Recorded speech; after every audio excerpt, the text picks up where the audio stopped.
Hello friends, welcome to our channel. Today we're going to take a look at another horrible case with you. The case of Jennifer Morrissey. Michael was born in Pennsylvania in 1953. He later moved to Williamsport, Maryland. Overall, his childhood was quite normal.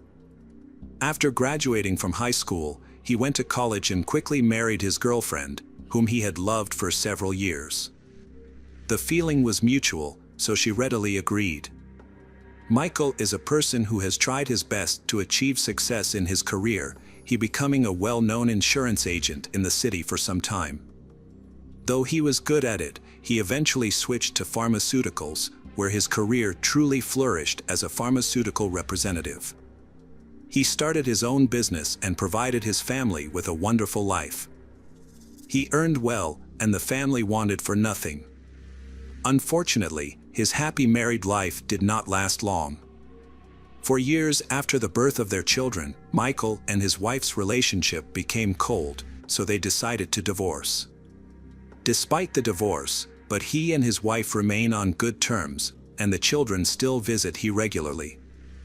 The son and daughter later recalled that even during the divorce proceedings, they never saw their parents argue. Their relationship remained peaceful and respectful, even as they decided to end their marriage. A few years later, Michael moved to Bucks County, Pennsylvania, to start a new life. He plans to continue his business there until he retires. As a single man, Michael enjoyed his freedom and owned a large, beautiful house by the river. He developed an interest in art and began collecting valuable pieces. Although he didn't aim for world-class masterpieces, he has gathered a fascinating collection that he is very proud of. Michael remained a bachelor for a long time until 2012, when he met a 28-year-old single mother named Jennifer Morrissey. They quickly fell in love and moved into a more intimate relationship. The romance was intense and passionate. Soon, Michael invited Jennifer on a vacation to the Caribbean islands. On the trip, he brought 2 jet skis and 2 ATVs so that both could participate in the activities. He was deeply infatuated with Jennifer, and his relatives were amazed at how much he had changed. He even got his first tattoo in his life, dedicated to Jennifer. In 2015, after they had been dating for 3 years, Michael invited Jennifer to move into his house, and she agreed. He gave her everything, including a comfortable life. Jennifer's stepchild even has his own room. However, the idyll lasted until August 8th of that year, when Michael was found dead in his house. By this time, his relationship with Jennifer had been going on for 3 years, and they were planning a wedding. Earlier, colleagues found Michael lifeless in his home. They initially thought he might have died from a heart attack. When the rescue team arrived, they discovered he's sitting in a chair with his head tilted back. From behind, he appeared to be sleeping, but closer inspection revealed a pool of blood beneath him, with blood streaks around his mouth, nose, and chest. It became clear that he had not died from a heart attack but from gunshot wounds to the face. The wound between his eyes suggested that it was either murder or intentionally ended his life. Forensic experts began analyzing the scene and quickly ruled out intentionally ended his life. If he had shot himself, the gun would have fallen to the floor or at his feet, but the gun was missing. This indicated someone else was present at the time of his death, who pulled the trigger. Forensic experts expanded the search area and examined the living room. A .380 caliber cartridge case was found about 10 meters from Michael.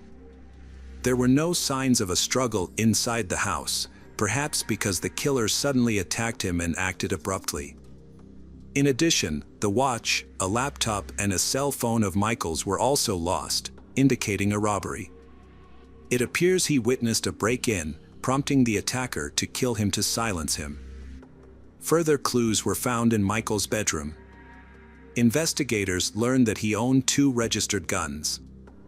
However, only 1 gun was found, and the holster for his Smith & Wesson .38 was empty. It was confirmed that he was shot with this missing gun. He had kept the gun for self-defense, indicating the perpetrator likely knew its location. There were no signs of a struggle, no injuries on Michael. This suggests the criminal knew the house, the location of the weapon, and how to escape unnoticed. As a result, investigators began testing people who had close contact with Michael to identify the suspect. The robbery theory quickly to unravel. Although Michael's pockets were empty, along with his cell phone, laptop, and watch were all lost, but other valuable objects remained intact. These valuable objects are highly visible, include his art collection, which featured some valuable pieces. Notably, each painting in his collection was lit up. The intruder didn't come to the house to rob, but specifically to kill. Several items were taken to create a fake scene of a robbery, in order to mislead the investigation. One important piece of information is the disappearance of information storage devices, such as mobile phones and laptops, likely containing important, suggesting this was not accidental. The house was not broken into, the doors and windows are still intact. This suggests that either the perpetrator had access to the house or Michael let them in, likely because he trusted them. Upon investigating his recent life, the police found he had no known enemies. He had been in a long-term relationship with a woman named Jennifer Morrissey, who was 33 years old. Some neighbors noted that she was the fiancée of he. However, she had vanished without a trace, which seemed very suspicious. Neighbors described Jennifer as a rather private person who did not like to talk about herself or her past. It was known that she had conflicts with her mother. Jennifer recounted her difficult childhood living in her mother's house, and she had been abused a lot. She accused two men of repeatedly raping her during her teenage years. However, her mother did not believe it. So, she eventually dropped out of school and left home. She recalls this period as a difficult one, and she suffered from severe depression. After leaving home, Jennifer had to support herself, so she found work as a mechanic. She also bought a sporty motorcycle and enjoyed riding around the city in her free time. On social media, she often boasted about speeding on night roads, indicating her love for danger. She also was a thrill seeker and expressed some of her ideals through her tattoos, which included several words across her chest and biceps, as well as a grinning skull on her arm. Jennifer became a mother at 20. The child's biological father quickly abandoned them, so she worked hard to secure her child's future. Besides her mechanic job, she also worked as a dancer at a nightclub in Pennsylvania.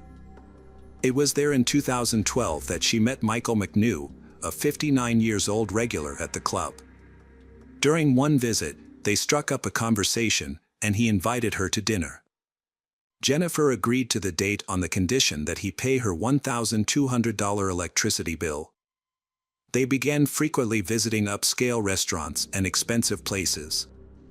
Michael showered her with lavish gifts, including jewelry, a motorcycle, and a car, and he also took her on trips. Jennifer started referring to him as her sugar daddy, and he was happy to support a beautiful young woman. Jennifer's life is quite difficult, so it's not surprising that she saw Michael as a chance to improve things she had been unable to for years. She felt that Michael not only brought her the opportunity to get rich, but also brought her the respect and understanding she had never experienced in her life. They started dating in 2015, and their relationship deepened when they moved in together. Initially, their relationship seemed strong, but over time, it began to decline. Neighbors reported a major conflict happened a few months before Michael passed away. Some witnessed an intense argument, after which Michael and Jennifer allegedly separated. However, they continued living together even though their relationship has deteriorated greatly. Jennifer vanished shortly after the tragedy, and it appeared intentional. At that time, Jennifer was not considered a suspect. The police chose to reach out to Michael's children. They couldn't accept that their father had passed away. As soon as they learned what had happened to their father, they immediately packed their things. Michael's son, Patrick, traveled from Pittsburgh, while his sister and their mother traveled from Maryland. They all met and headed to Michael's home. Patrick told investigators that he never took his father's relationship with stripper Jennifer seriously. He thought Jennifer was too rude, brazen, and greedy, so he didn't want his father to have a long-term relationship with her. Michael's relatives and many friends tried to persuade him to end the relationship for fear she might endanger.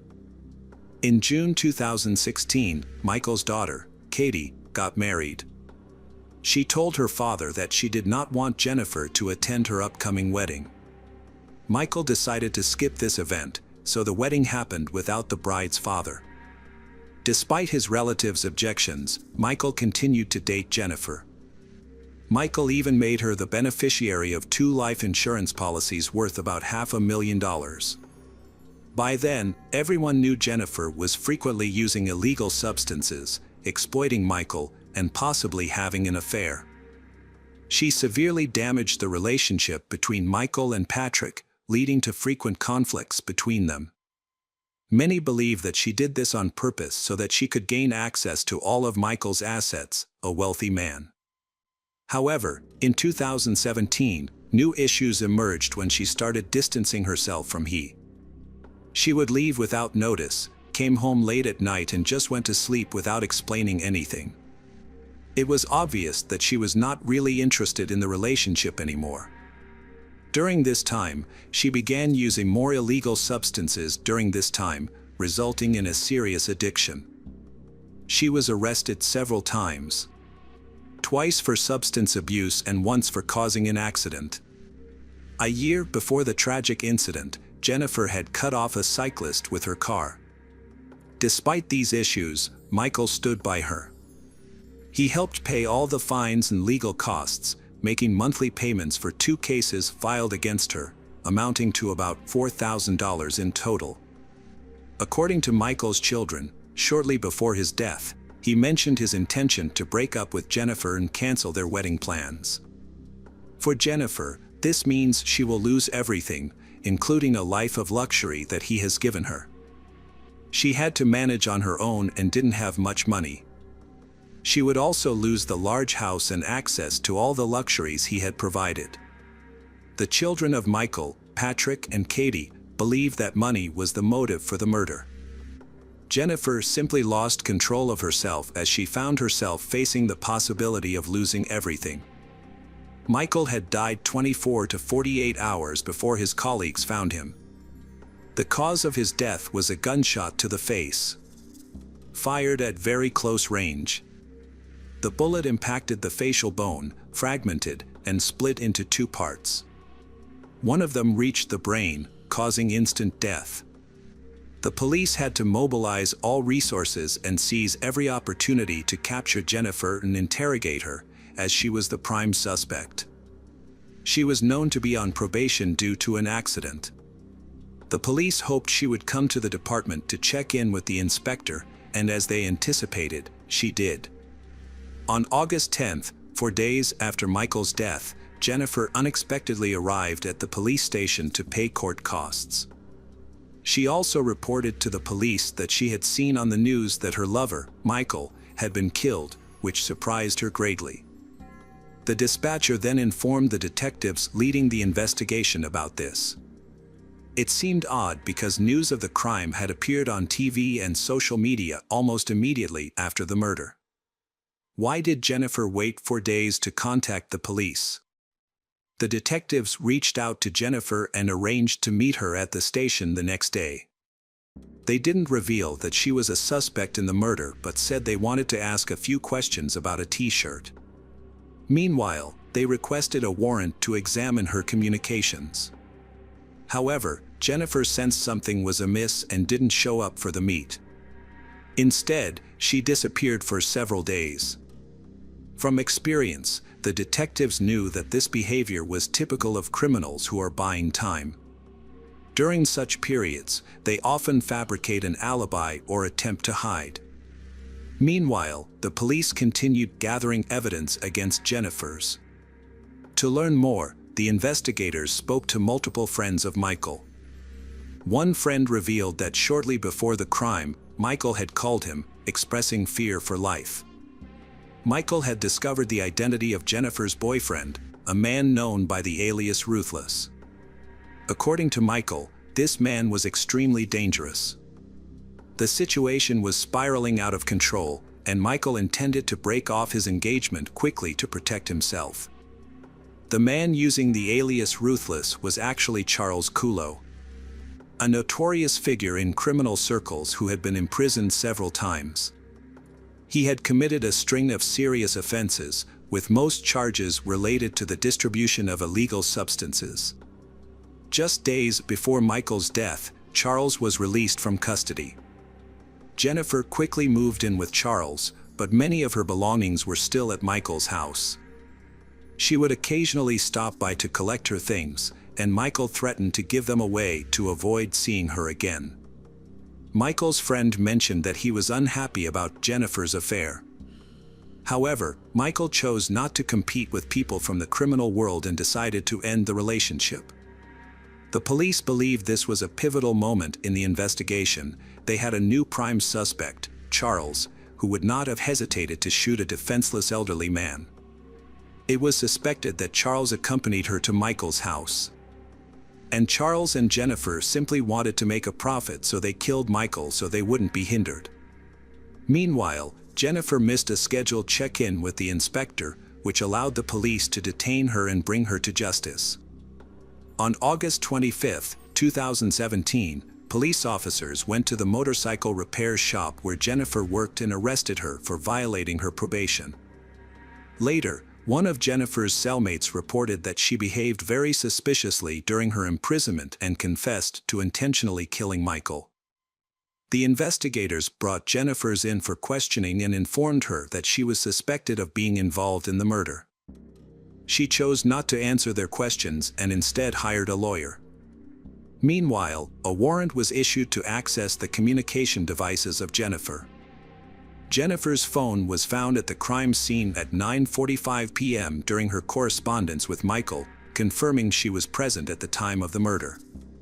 Afterward, her phone's geolocation showed she traveled about 20 kilometers south to Charles's trailer, arriving there around 11 p.m. Michael's phone remained at the house until about 1 a.m. before moving towards the river, where it stopped working, likely after being thrown into the water. If Jennifer had already left the scene, who took the phone?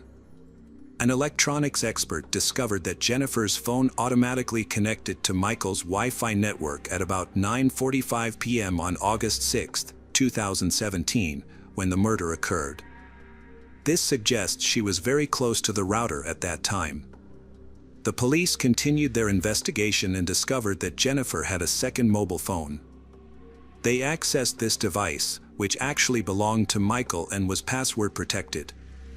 There was a risk of being unable to unlock it, but thanks to a list of passwords found on Michael's computer, used by Jennifer, they successfully unlocked the phone. This action uncovered significant evidence.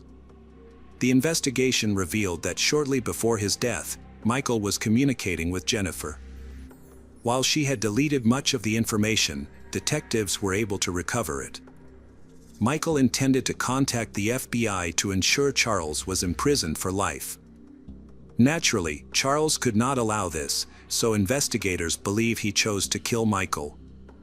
Although Charles's phone was examined, he didn't appear to take these threats seriously.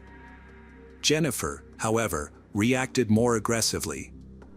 Michael indicated he was willing to abandon his plan to contact the FBI if Jennifer returned to him and left Charles.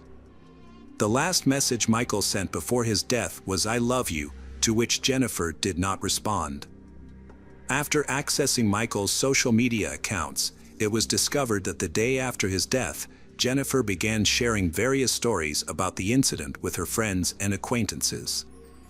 Jennifer recounted many different stories to everyone. She told some that he had been attacked, but she told some other people that she didn't know what happened because they broke up a long time ago. She did this to spread misinformation and cover her tracks. It was obvious that she and Charles were involved in the murder. Eventually, the detective spoke with Charles, and he confessed.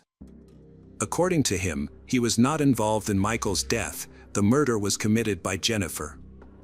That day, Jennifer returned to him late in the evening and admitted she had killed Michael.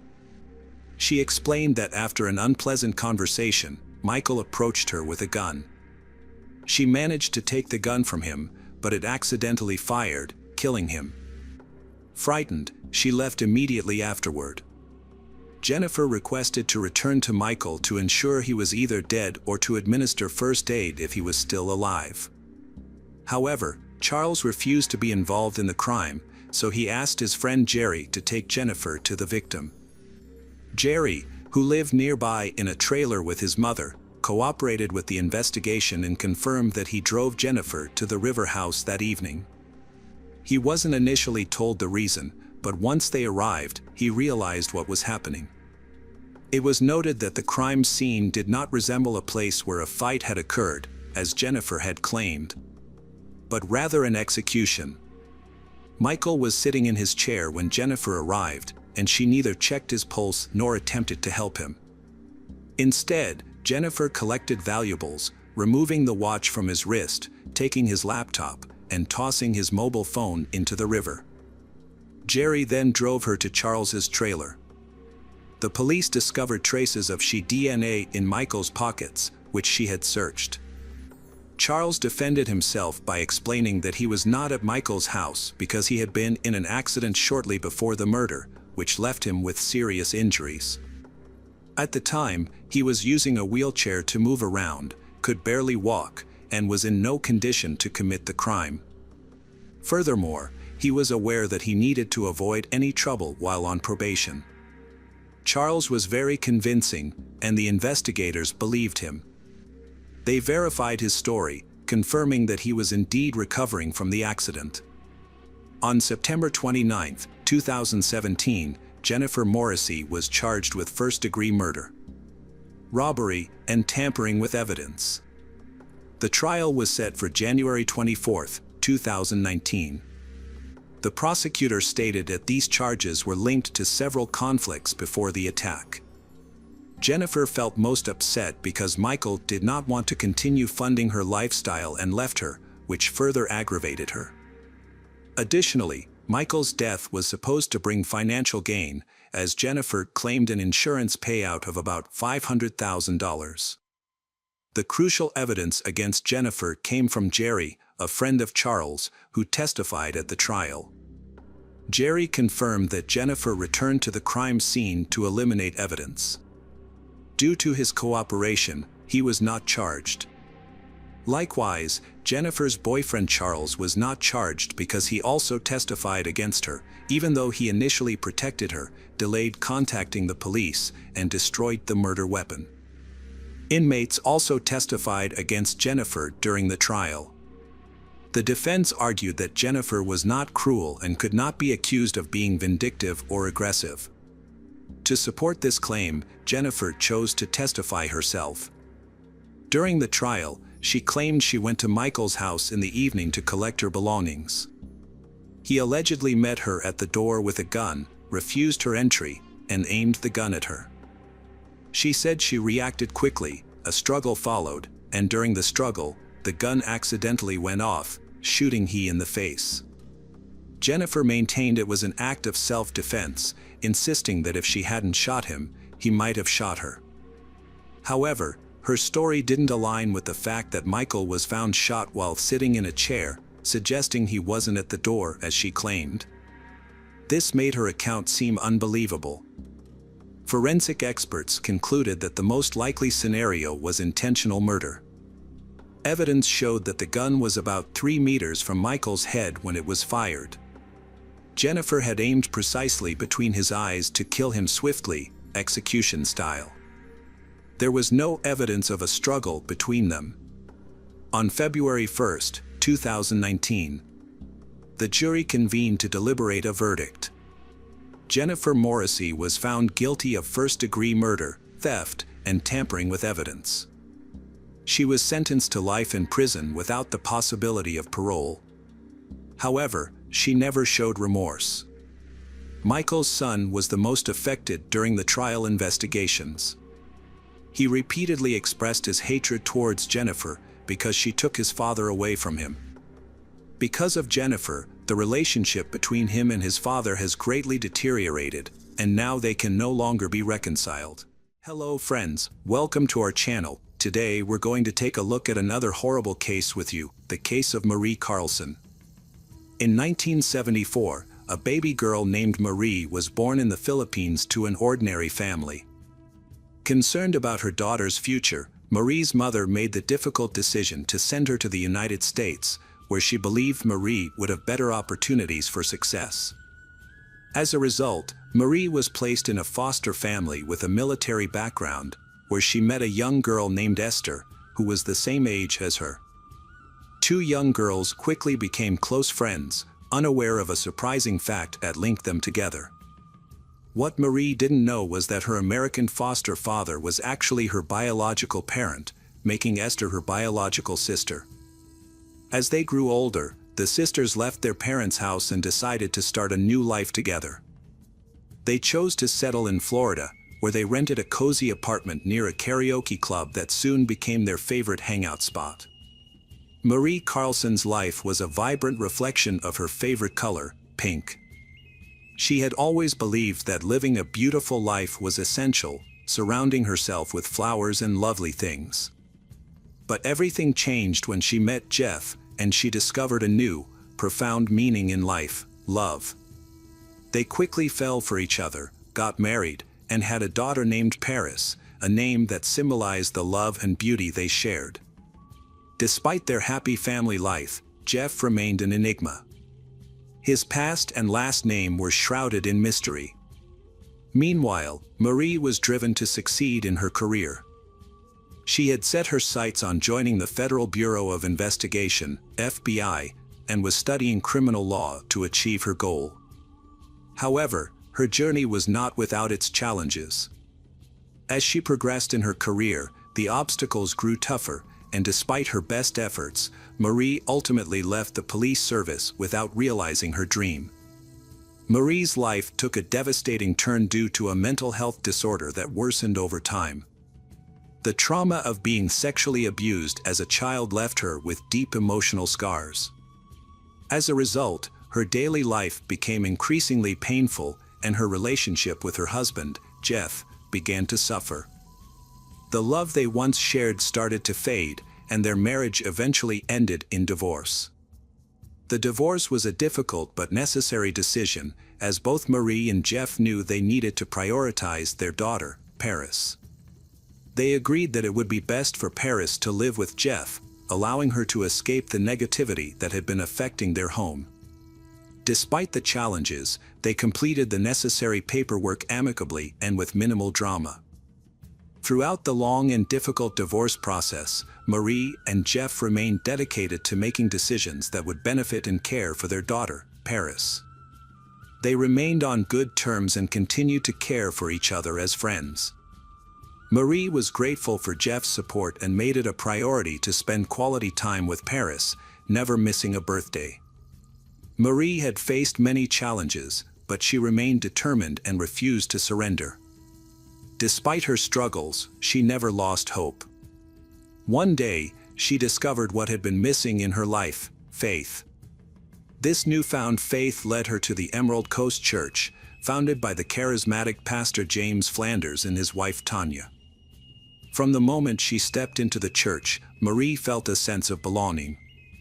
The warm and welcoming atmosphere, combined with Pastor James Flanders' sincere and heartfelt sermons, made her feel at home. Marie began the process of recovering and healing from her past experiences, working to make amends and move forward. The Flanders, known for their kindness and generosity, had created a sanctuary where people could find help and support. For Marie, the church became more than just a place of worship. It was a loving community that accepted her with open arms.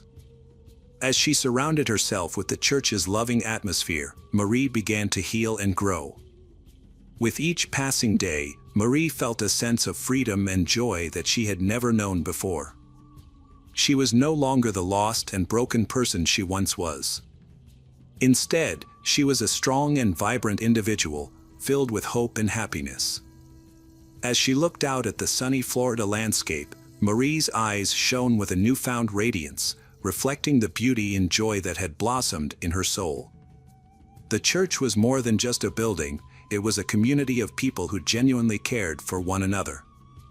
For Marie, this small community became a second family, filled with love, light, and faith. From the outside, the church appeared ordinary, but inside, it felt like a warm and welcoming home.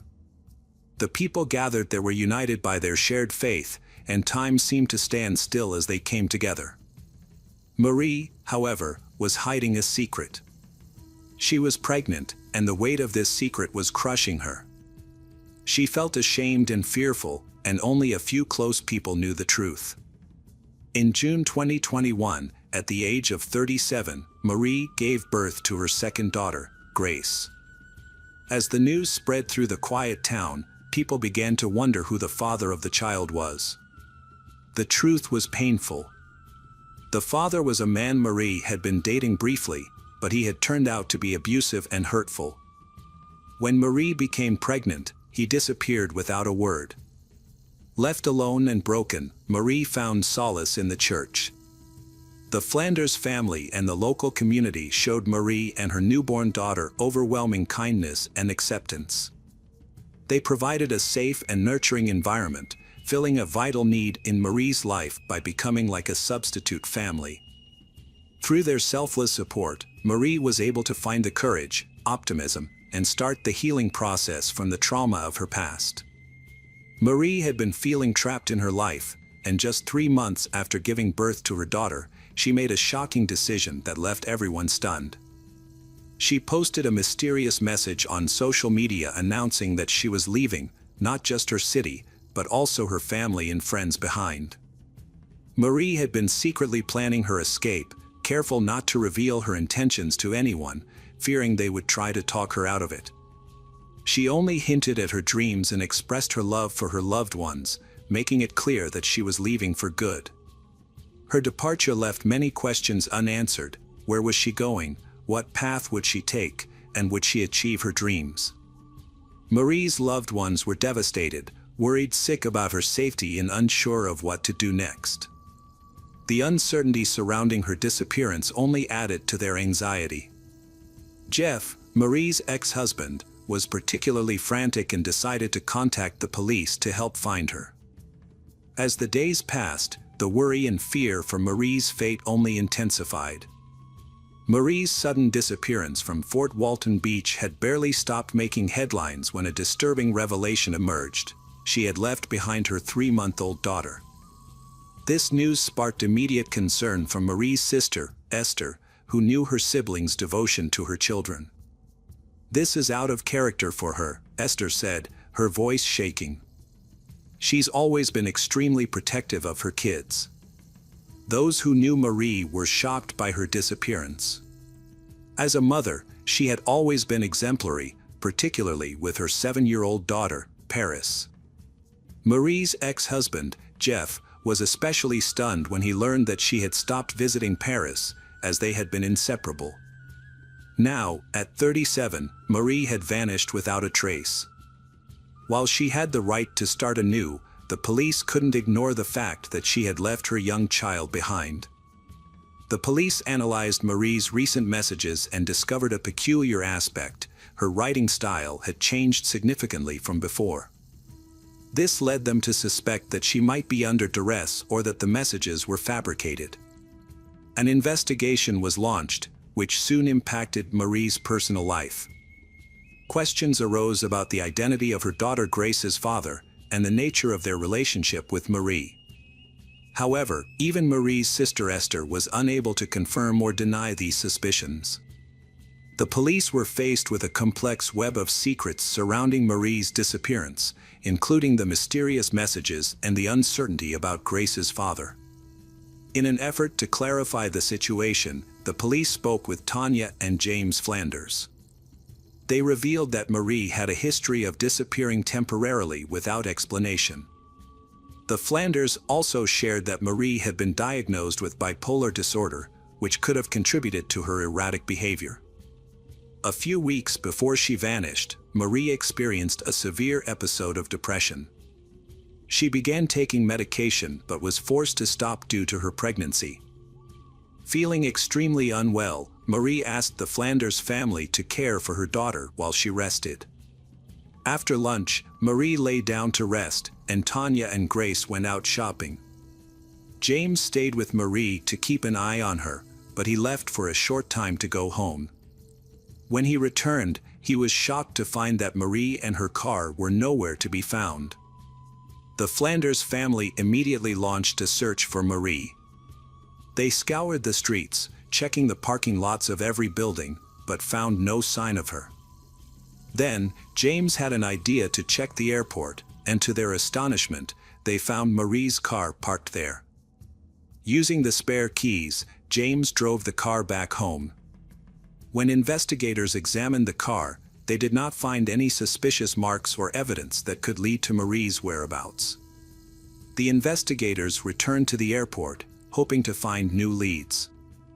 Their plan was to review the parking lot camera footage, as the airport is required to keep this information on file. They also hoped to find Marie's ticket, which might have her fingerprints on it.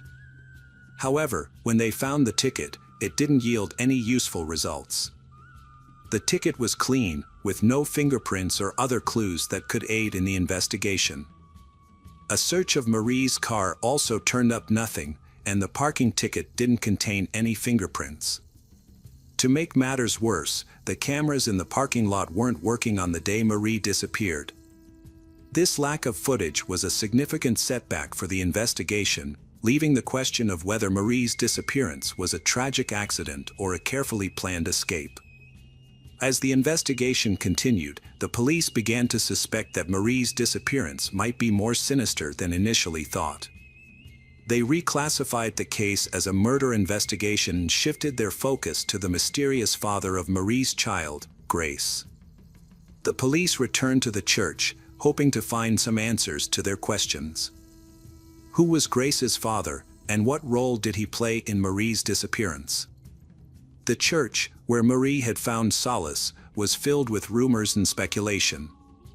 Parishioners whispered about Marie's secret and the plan that had been weighing on her mind. Marie had been struggling with depression and had considered an abortion, but the Flanders family, who were eager to expand their family, had strongly opposed this idea. The Flanders asked Marie to leave her baby with them, while hypocritically offering to help her. Unbeknownst to others, they desperately wanted a second child, despite both being over 40. One parishioner claimed that Marie's baby, Grace, was a reward from above for the Flanders' good deeds. The situation took a turn when Jeff, Marie's ex-husband, arrived on the scene. He was not the father of the child but had information that could solve the mystery. Jeff revealed that he had noticed Marie's pregnancy and had questioned her about the father. Marie lied, saying she was a surrogate mother for the Flanders. However, the investigation that followed revealed the truth. Police spoke with Tanya's friends, who were also church members, and eventually, the truth came to light. It turned out that the father of the child was James, and the conception was natural. This meant that James's wife, Tanya, had to silently accept the situation. The revelation caught the investigators' attention, and the Flanders were summoned for questioning once again. Tanya was the only one who showed up for questioning. She confirmed the information and added that she was present when the child was conceived. According to her, everything happened with the mutual consent of all parties involved. After Marie disappeared, disturbing details about her relationship with James and Tanya came to light. It turned out that James was intimately involved with both women, which was not just infidelity but a form of polygamy. At one point, they even celebrated the child's birthday together, taking a photo of James, Tanya, and Marie posing as a happy family.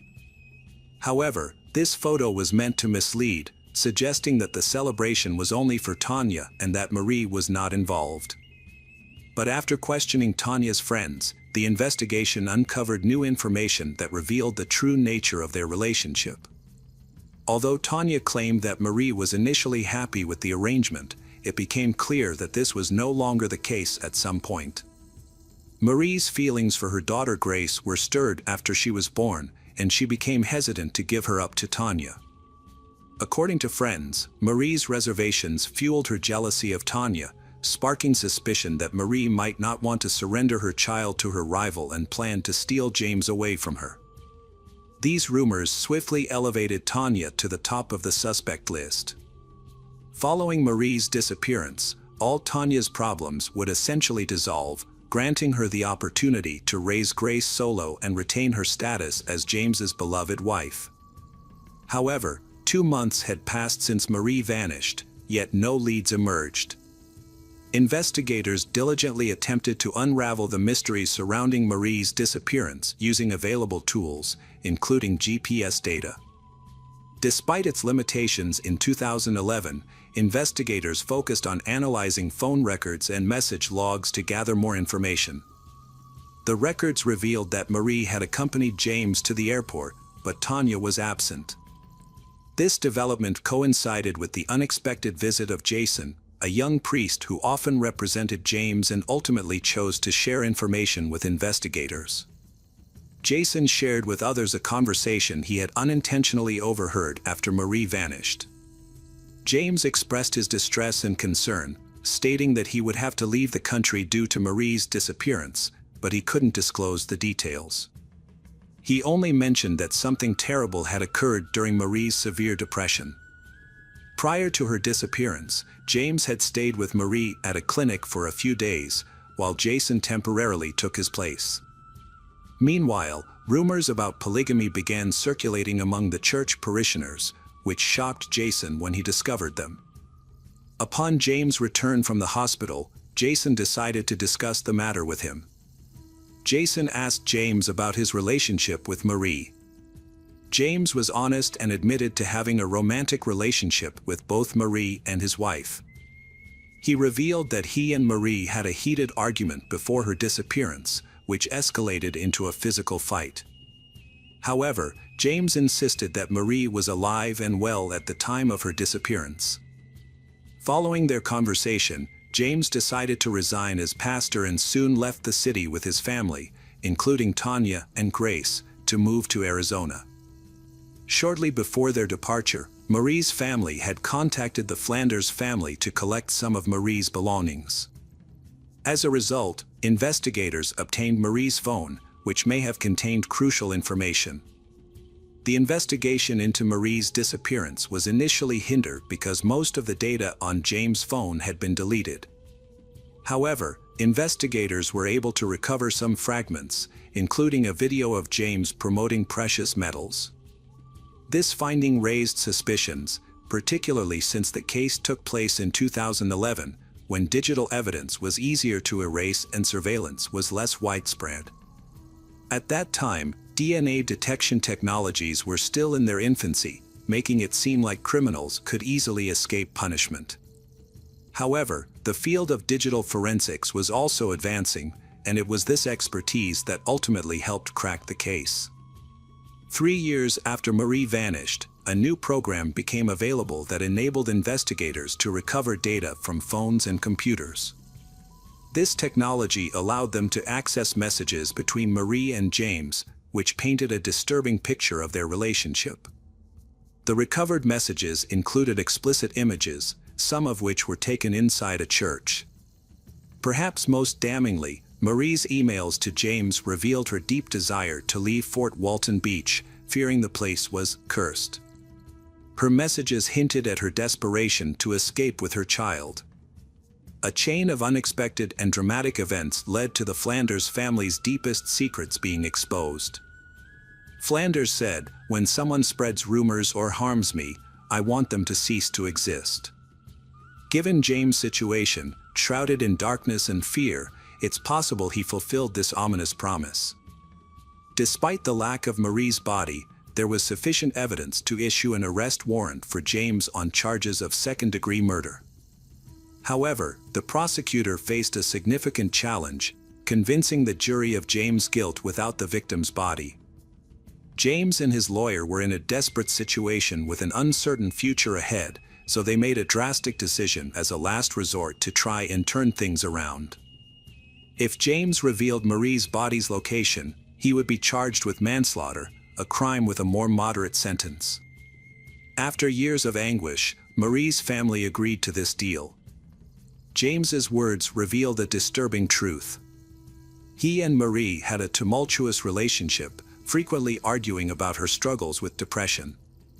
During one heated argument, Marie physically lashed out at James, and in an attempt to calm her down, he inadvertently knocked her to the ground. Tragically, she lost her life. In the aftermath, James was overcome with guilt and regret. He had unknowingly contributed to Marie's death, and his attempts to revive her were unsuccessful. The investigators eventually discovered Marie's body in the yard of James's house, buried 5 feet underground and wrapped in a blanket. The discovery was a shock to everyone involved, as they had been searching for her for years. The consequences of James's actions were severe.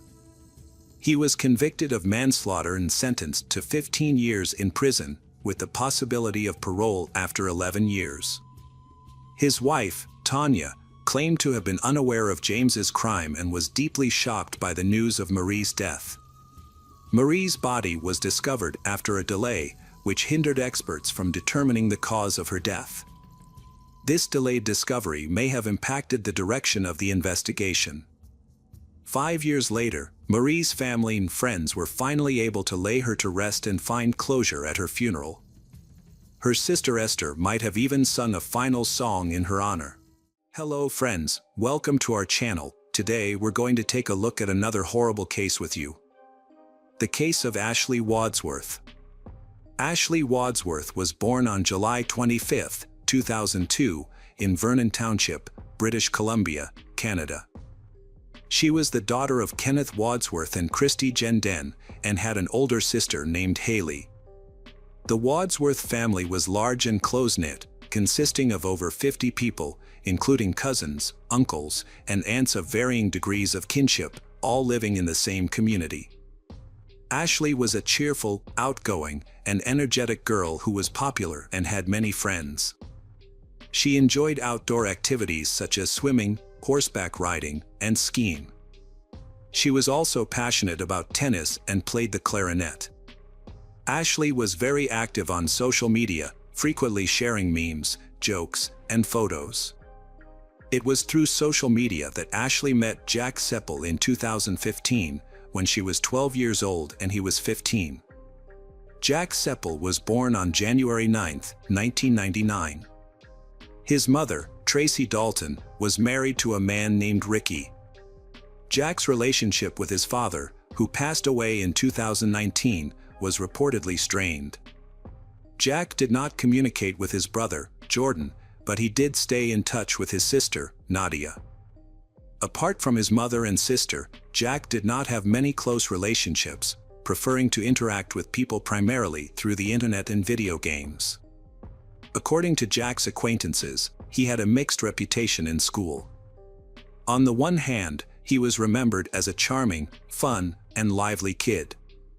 On the other hand, they recalled his dark side, which emerged when he became angry and displayed aggressive behavior towards himself and others. A mutual friend introduced Jack to Ashley through social media, a common way for teenagers to meet and form virtual friendships. As their online relationship grew, Ashley and Jack became close virtual friends. At the time, Ashley didn't have a smartphone and used her family's computer to access social media, so her family was aware of her friendship with Jack. During their long-distance friendship, Jack had relationships with other girls, and Ashley also had typical teenage experiences. Although they occasionally stopped communicating, their connection never completely faded, and they continued to stay in touch over the years. As they grew older, Ashley and Jack's relationship evolved.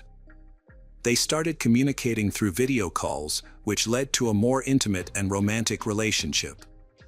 Jack became a familiar figure to Ashley's family, who would often greet him warmly when they saw him talking to the guys.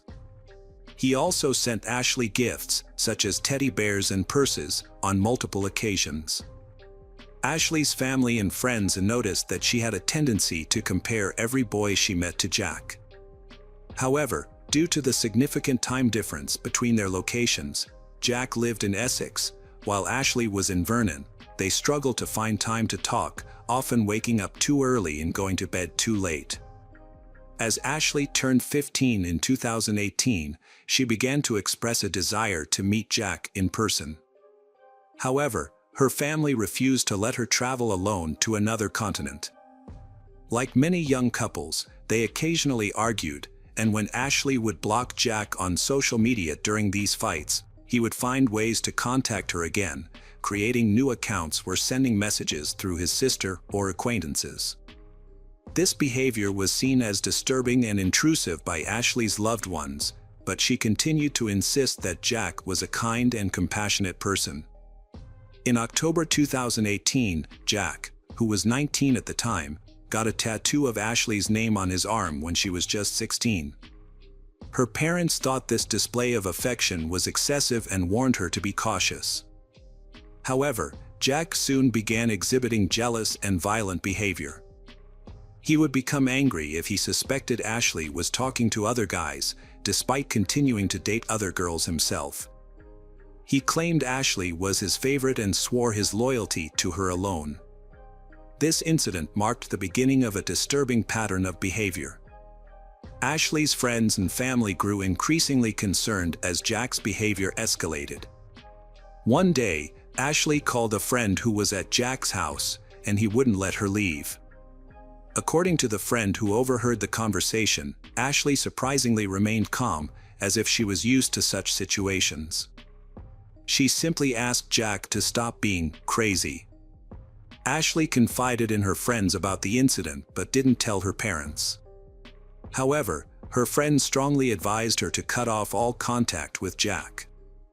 Despite his history of fights and problematic behavior, Ashley and Jack continued to reconcile. At just 18 years old, Ashley had known Jack since her early teens, but she seemed unaware of the extent to which he had manipulated her from a young age. Ashley started working at fast food restaurants and department stores to save money for leisure activities. Her first purchase was a tablet, which allowed her to use social media more privately. She then began saving for a trip. During her senior year of high school, Ashley, a spiritual and inquisitive person, had a profound moment of insight after reading the Book of Mormon. This led her to start following the Church of Jesus Christ of Latter-day Saints. Ashley graduated from Sighton High School in 2020. She wanted to experience university life fully, so she decided to take a year-long break before continuing her studies. In the first half of 2021, Ashley continued working in saving money. In April of that year, she was baptized into Mormonism. With her newfound independence and financial stability, Ashley decided to travel to the UK to meet Jack in person and celebrate his birthday with him. Despite her parents' and friends' concerns, Ashley was determined to make the trip, as she was of legal age and had her own savings. Ashley left Canada for the UK on November 12, 2021, on a 6-month tourist visa. This was her first time leaving her homeland, and she was thrilled. The next day, November 13, 2021, Ashley met Jack in person for the first time. On the same day, Ashley updated her profile picture to a photo of them together. At 22 years old, Jack looked significantly older than Ashley, who was 19. His numerous tattoos, including those on his face, created a striking contrast with Ashley's youthful appearance. During her stay in London, Ashley lived with Jack in his house, located in a public housing estate in northwest Chelmsford. The neighborhood had a questionable reputation, but they spent time exploring the nicer areas of the city in Essex. Jack seemed like the same charming and caring person Ashley had met online, often showering her with compliments and taking romantic selfies. However, Jack's behavior was inconsistent, and he could be cruel at times. Despite being together daily, Ashley's tourist visa prevented her from working, and Jack was unemployed, relying on benefits. Occasionally, his mother Tracy, who lived nearby, provided support. Throughout her trip, Ashley regularly posted photos and updates on social media, showcasing their happy moments and romantic experiences. The pictures often featured they embracing, highlighting their seemingly joyful relationship. Ashley kept in regular touch with her family through video calls, and everything seemed fine at first. They even adopted a new kitten, Winston, which was a positive addition to their lives. Nevertheless, over time, Jack started to become more withdrawn and isolated. Ashley's trip to England was supposed to be an exciting adventure, but it quickly turned into a restrictive and isolating experience. Her boyfriend, Jack, had lost interest in exploring the country and instead preferred to stay indoors, smoke, and play video games. As a result, Ashley's options for activities were severely limited, and she was forced to do only what Jack wanted. Before arriving in England, one of Ashley's friends from church had arranged for her to meet some American missionaries who would be in Chelmsford at the same time. Ashley was eager to connect with them, but Jack refused to let her attend church on Sundays. Despite this, she continued to secretly communicate with the missionaries through text messages, deleting the conversations to avoid Jack's suspicion. Ashley's new friends soon realized that Jack was controlling and possibly abusive. When she confided in them about her problems, Ashley admitted that she knew she deserved better, but she was trying to keep Jack happy. However, the abuse went beyond controlling her communication. About 6 weeks into their trip, Jack became violent when he discovered that Ashley had blocked 2 UK phone numbers. He mistakenly believed that the numbers belonged to other men, triggering the jealous outburst. In a disturbing text message to his mother, Jack revealed that he had physically abused Ashley. Ashley created a secret profile where she documented the bruises she had sustained. She confided in her sister Haley about the abuse, but warned her not to tell their mother, fearing that their family would turn against Jack. After Jack overdosed on anti-anxiety medication in late December 2021, Ashley was tasked with overseeing his medication as his caregiver. She kept this responsibility a secret from her mother and friends, but Haley inadvertently revealed the truth. Ashley's mother expressed concern and asked her to return home, but Ashley insisted on staying with Jack until he recovered. In early January 2022, another disturbing incident occurred.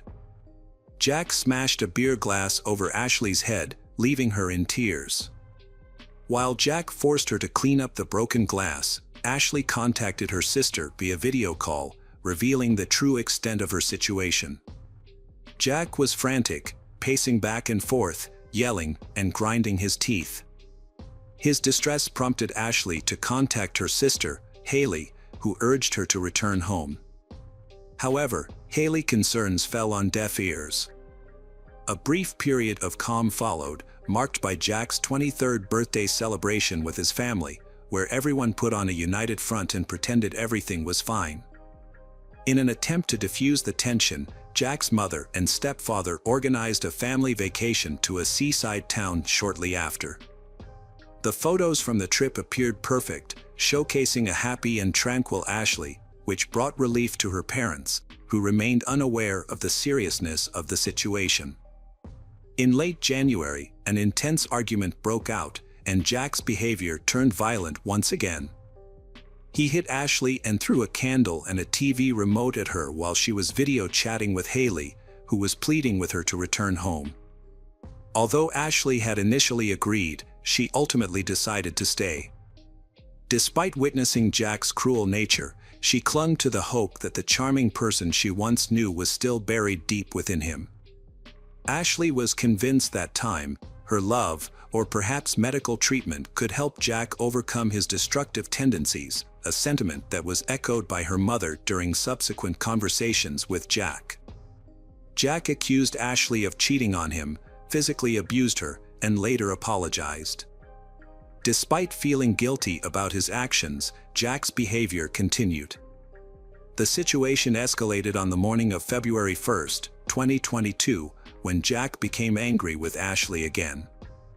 He accused her of abandoning him and seeing other people in secret. He demanded to see her phone and check her social media accounts to prove his allegations. Around 8 a.m., their neighbor Haley Borton Shaw heard Ashley's screams through the shared wall. Ashley soon showed up at Jack's doorstep, drawing attention to the distressing situation unfolding between them.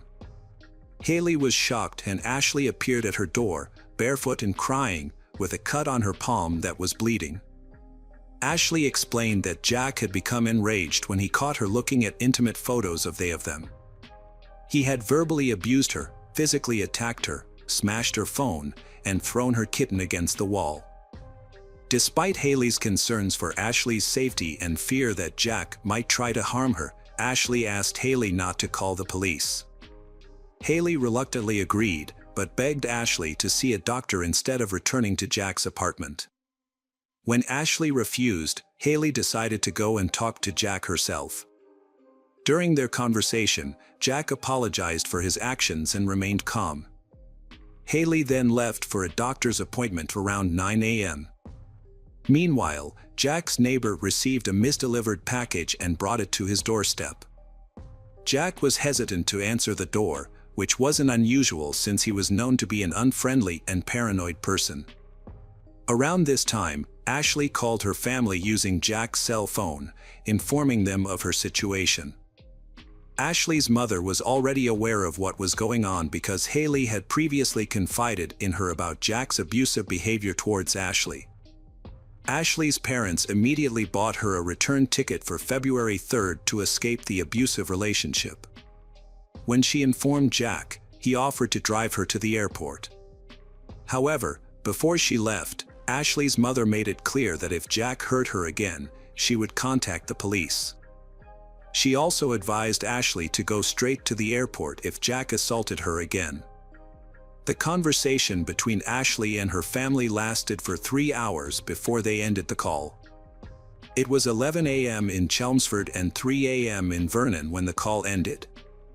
A short time later, Jack sent a message to his mother, admitting to brutally beating Ashley again. During the assault, Ashley fell to the floor and possibly broke her arm. This violent incident occurred between 11:22 a.m. and 12:38 a.m. Ashley managed to send several messages to her family and friends using Jack's phone, but since it was nighttime, no one responded immediately. She also reached out to her friends at the church in Chelmsford, asking for help and describing the emergency. Unfortunately, these messages were not received until hours later, when it was too late to intervene. Between 12:38 and 12:45, Jack violently attacked Ashley, choking her until she lost consciousness. He then proceeded to the kitchen, retrieved an 11-centimeter knife, and repeatedly stabbed Ashley's chest and stomach around 100 times, ultimately ending her life. Following the attack, Jack updated his social media profile picture with a photo of himself and Ashley, accompanied by the caption, "Always mine." He also recorded a video message for Haley, expressing his love for Ashley, apologizing, and stating that he couldn't let her go, adding that his mental state was unstable. The video, which was never sent, showed Ashley's body next to him. Meanwhile, in Vernon, Ashley's family discovered a large number of messages from her on their phones. They immediately contacted Jamie Ashworth, a family friend from their Mormon community in Chelmsford. Jamie and Tyler Borden, another acquaintance from the church, went to Jack's apartment in England. After knocking on the door and receiving no response, they called the police and left the scene. In a desperate attempt to cover his tracks, Jack texted Ashley's family and friends, pretending to be her. However, the messages from loved ones continued to pour in, and Jack ignored them. Meanwhile, they were frantically trying to reach Ashley. Eventually, Jack called his sister Nadia and confessed to killing Ashley, even going so far as to show her the body. This disturbing conversation took place at approximately 4:13 p.m. When the police arrived at the apartment 10 minutes after Jamie's call, they found that the situation had already turned tragic.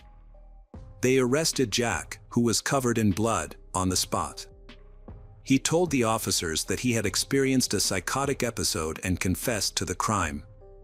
As a result, he was taken into custody and sent to Chelmsford Prison. His trial was scheduled for September 7, 2022, at Chelmsford Crown Court. The court's psychiatric examination concluded that Jack was mentally fit to stand trial. However, the evidence against him was irrefutable, including a video recording of him admitting to the crime. Faced with the overwhelming evidence, Jack immediately pleaded guilty. The judge then informed him that, given his confession, a life imprisonment sentence was inevitable. At the hearing, which took place under Judge Edward Murray at Chelmsford Crown Court, prosecutor Simon Spence detailed Jack's extensive criminal history, which dated back to his teenage years. During the hearing, Ashley's parents learned the disturbing truth about Jack. Jack had a history of run-ins with the law, including arrests for stalking, kidnapping, and violent assault. He had also been issued multiple restraining orders, including against his mother and former girlfriend. The revelation of Jack's extensive criminal record shocked and devastated Ashley's parents, who had never suspected the true nature of the man who had taken their daughter's life. During the hearing, the prosecution and defense discussed a letter written by Jack from prison in which he apologized for his actions. The letter was later released to the media by Judge Murray, who cited the importance of transparency in the justice system. In the letter, Jack expressed regret to Ashley's family, especially her mother and sister Haley, acknowledging that nothing could undo the harm he had caused. Jack accepted responsibility for his actions and acknowledged that his mental state contributed to the tragedy. He also claimed to have previously discussed his mental health with Ashley. Ultimately, Jack was sentenced to life in prison with the possibility of parole after 23 years. Today's case is going to keep you on the edge of your seat, the case of John Thomas Maguire. Amanda and Anna Marie McClure were two sisters who lived in an orphanage. Living in an orphanage can be extremely challenging. You don't have a place of your own or time to yourself, and if you're unable to stand up for yourself, you're at risk of being bullied by kids who have been there longer. Typically, bullies target children who are loners. Sisters Amanda and Anna Marie McClure were luckier than most because they can always protect each other. They feel comfortable being around each other and don't try to make friends with anyone. Unfortunately for Anna Marie and Anna Marie, their family secret is about to be revealed.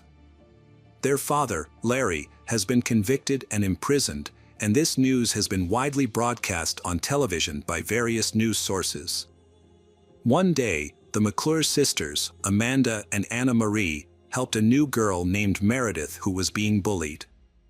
Meredith had been living with her mother, who was addicted to drugs. After her mother's death from an overdose, Meredith was too afraid to call for help and stayed with her mother's body for a few days. It wasn't until a friend visited and found her mother's body that emergency services were called.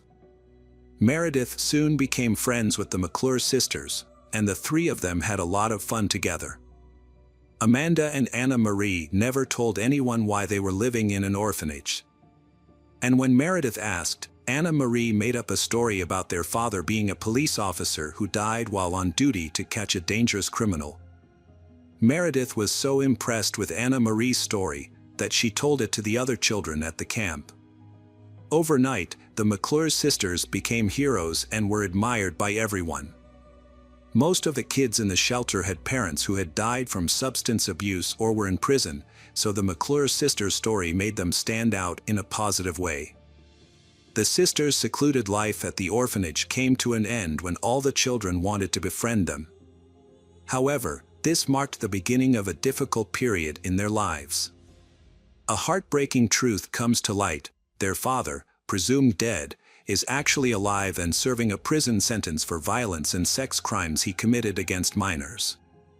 The sisters' lives became a nightmare, however, they got a second chance when two different families decided to adopt them. This meant they would be living apart, and their bond was eventually broken. Amanda, who had previously worried her adoptive parents. They were worried that she would be single forever, and that not having a biological family had a profound effect on her mental health.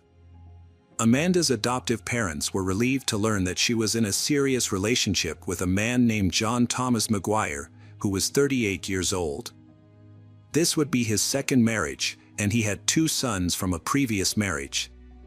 What reassured them even more was that John seemed to be a perfect partner and always supported her. He also had a friendly relationship with his ex-wife, which was a good sign for Amanda's future with him. After serving his sentence, Larry McClure was pardoned and settled in Virginia. His first priority was to find his daughters. He went straight to Amanda's foster parents, Glenn and Alex, said hello and introduced himself. He asked to see Amanda and requested her contact information, including her address and phone number. Although Larry appeared disheveled and intimidating, with deep wrinkles and dark circles under his eyes, he didn't seem intoxicated. However, his behavior was not quite right. Glenn, Amanda's foster parent, refused Larry's request but promised to inform Amanda that her biological father was looking for her. Larry was taken aback by the term biological father, but he thanked Glenn and left. Glenn did keep his promise. He told Amanda that her father was free and was looking for her. Amanda was torn, with a part of her wanting to reject her father, given his past mistakes, and another part wanting to give him another chance. Amanda reaches out to her father, Larry, after many years of separation. Amanda initiates the conversation by calling her father, who is overjoyed to hear from her. Larry asks about her well-being, and she shares that she's doing well, married, and happy. Larry was very happy for his daughter and invited her and her husband to have dinner with him. Amanda is initially uncertain about meeting her father, but he senses her hesitation and reassures her by telling her to forget the old grudges, and he has lived all these years with only one thought: to see her and Marie. This suggests that Larry has been thinking about his daughters and wants to see them again. Larry's meetings with Amanda and John led to their introduction to the world of illegal substances, which he manufactured himself in his camper. Initially, their financial situation was stable, but Larry manipulated them into funding his substance production. As their addiction deepened, they both lost their jobs. Larry persuaded John to register as a drug addict to receive $180 in state assistance. However, this amount was insufficient to support their habit, and Larry continued to exploit them for money. Meanwhile, Larry met Anna Marie and repeated the same pattern, getting her hooked on substances and taking her money. Amanda and John's situation spiraled out of control. They accumulated huge debts, lost their house, and were forced to move into Larry's camper. John's parents, who were unaware of the situation, were told that they was going on a trip together. In reality, Amanda and John had become entrenched in a cycle of substance abuse and alcohol consumption with Larry, and John's parents have never heard from their son since. On Valentine's Day, John, still reeling from the effects of substance abuse, planned a romantic evening for his wife Amanda at the family circle. He cooked a fancy dinner, inviting Larry and Anna Marie to join them. However, under the prolonged influence of the drugs, a disturbing situation unfolded.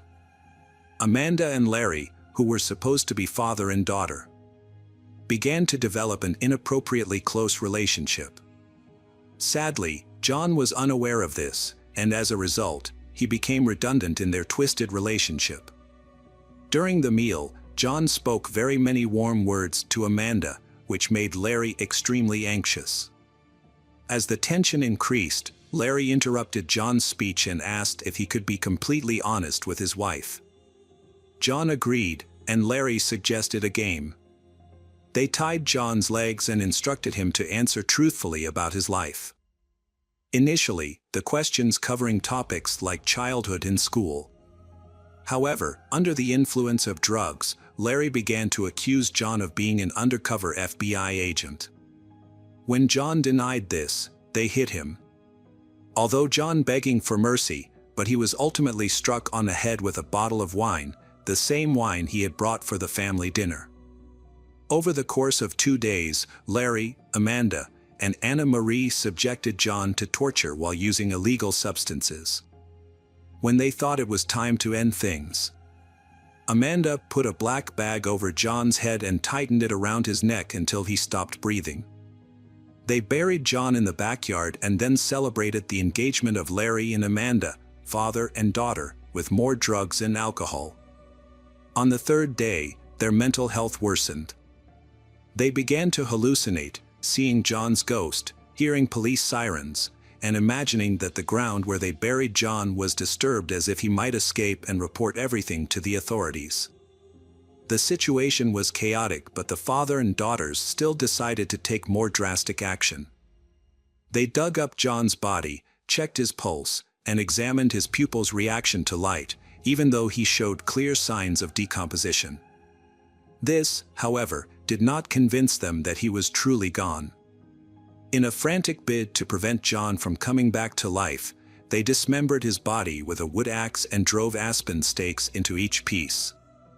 They then buried the remains in different locations and covered them with lime to accelerate the decomposition process. 3 weeks later, Larry and Amanda got married. To conceal their relationship, Larry changed his name. The new family aimed to start afresh, moving to Kentucky. They promised each other to stop using illegal substances for good. To avoid suspicion, they even hung an American flag over their front door, just like their neighbors did. By this time, John's ex-wife and parents were becoming increasingly concerned about his lack of contact. In 2019, John's mother even filed a police report regarding his disappearance. Meanwhile, Larry failed to inform the police about his move to another state, which violated his probation terms and led to his return to prison. Larry's mental state deteriorated, especially after long-term substance abuse and alcohol use. This sent him into rehab, leading to anxiety and confusion between what was real and what wasn't, reflected in his disturbing behavior.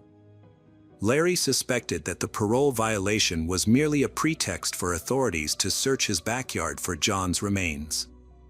He felt an urgent need to contact Amanda or Anna Marie and instruct them to dig up the body parts and rebury them far from their home. Since all prisoner calls are monitored, he had to find a discreet way to communicate this information. Larry meticulously prepared a speech to convey his message, but ultimately, he was denied the opportunity to make calls. Unable to cope with the situation any longer, he decided to confess to the police. Larry thought that if he confessed to the murder before being charged, he might avoid the death penalty. He even considered blaming his daughters to make his situation better. However, the police officer did not believe him. First of all, what murder? What body parts were buried in the backyard? What crazy idea did this man have? Legally, they had to verify his claims. Initially, the police planned to conduct an investigation. They took his statement, and they found out that John was indeed missing. A police unit was sent to Larry's house. First on the scene, investigators found evidence that Larry had mentioned, confirming all of the criminal's statements. The McClure sisters were quickly apprehended. Amanda and Anna Marie were in shock, unable to believe that their father and stepfather could confess to such a brutal murder. They were even more stunned to learn that Larry was trying to portray himself as an innocent bystander, claiming in his testimony that it was his daughters who killed John, and he was just unwittingly involved in the crime. As the investigation unfolded, each the family McClure member sought to protect themselves and convinced the police that their involvement was purely accidental. This situation was particularly difficult for John's relatives because there was no body, only remains were found. Those remains had to be carefully collected by forensic experts, transported to his parents, and ultimately buried in a closed coffin. It has been mentioned many that John was a kind person.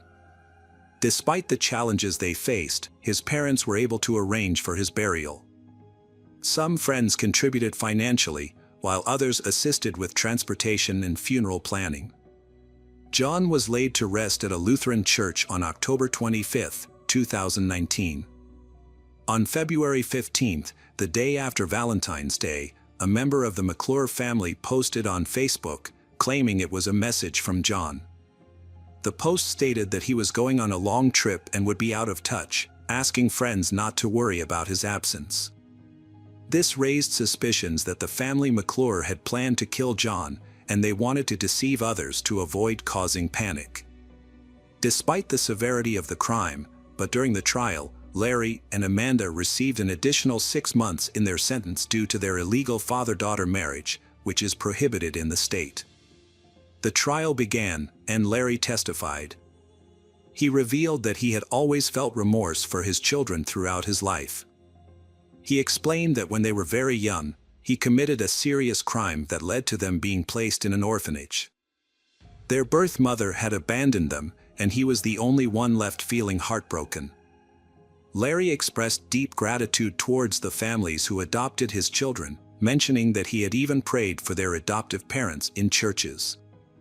He desperately wanted to make up for the years gone by with them and admitted that this might be why he made the choices he did.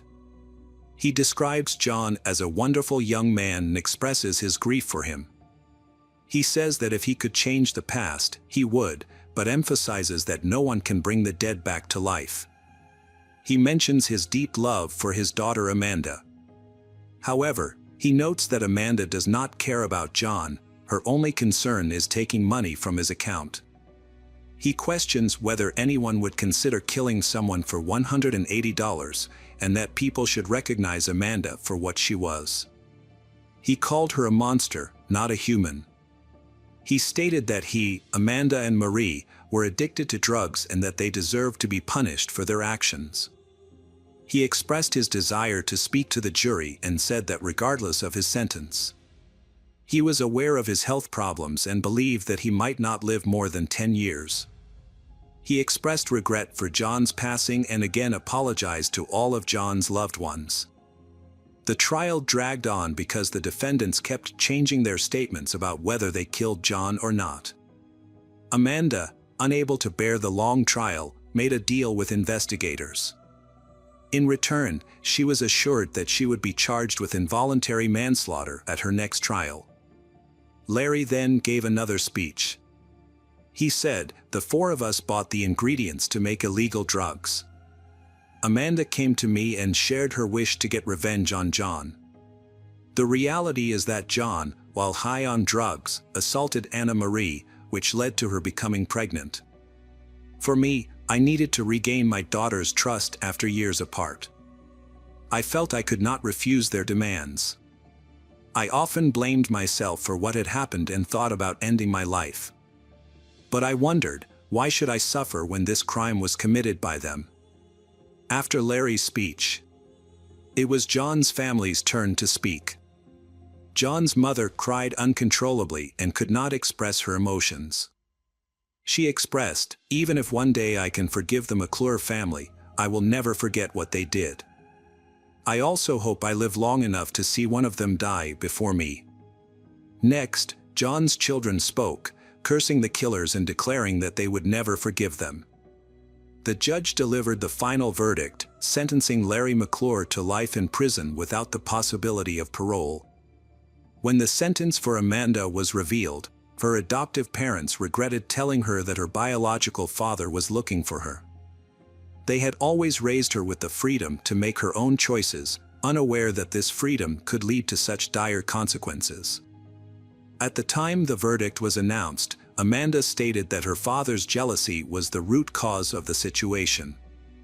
Her adoptive parents pleaded with the judge to consider that Amanda's involvement in the crime was heavily influenced by Larry's negative impact, asserting that she would never have committed such a violent act otherwise. However, the prosecutors argued that the murder was a planned act, suggesting that Amanda and Larry were conspiring to be together as a couple. The initial hearing focused on Amanda, who was sentenced to 40 years. The judge said Amanda could serve only 20 years. During Anna Marie's sentencing, she attempted to speak out against John's murder. However, she felt pressured by her father and sister to do what they wanted, and she only attended Larry and Amanda's wedding out of concern for her own future. Ultimately, Anna Marie was sentenced to 40 years. Welcome back, mystery lovers. Today's case is going to keep you on the edge of your seat. The case of Crystal Perry.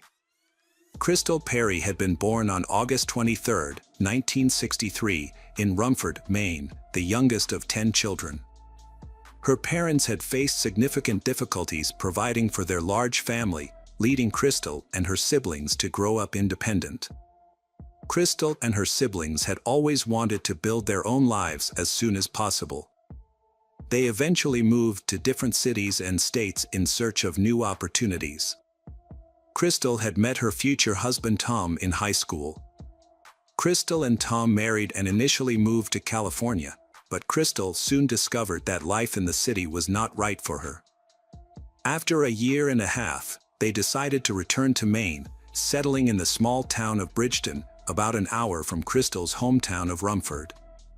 Crystal found a job at a local shoe store, while Tom worked various odd jobs. Crystal and Tom's lives took a new turn when Crystal became pregnant and they welcomed daughter Sarah. Although Tom was initially excited to become a father, Sarah's arrival complicated Tom's relationship with Crystal. Tom began spending more and more time at a local bar, spending almost all of their limited income on alcohol. One time, he even took the money Crystal had saved to buy alcohol, leaving them with almost nothing. As Tom's drinking habits worsened, the family did not have enough money for basic needs, including food. Finally, Crystal decided to file for divorce. After the divorce, Tom occasionally saw Sarah, but he was largely absent from her life. The situation got worse when Tom got a new girlfriend and she started harassing Crystal. This girlfriend would call Crystal, make threats, come to her house, and cause provocations, all because she was upset with Crystal's past relationship with Tom.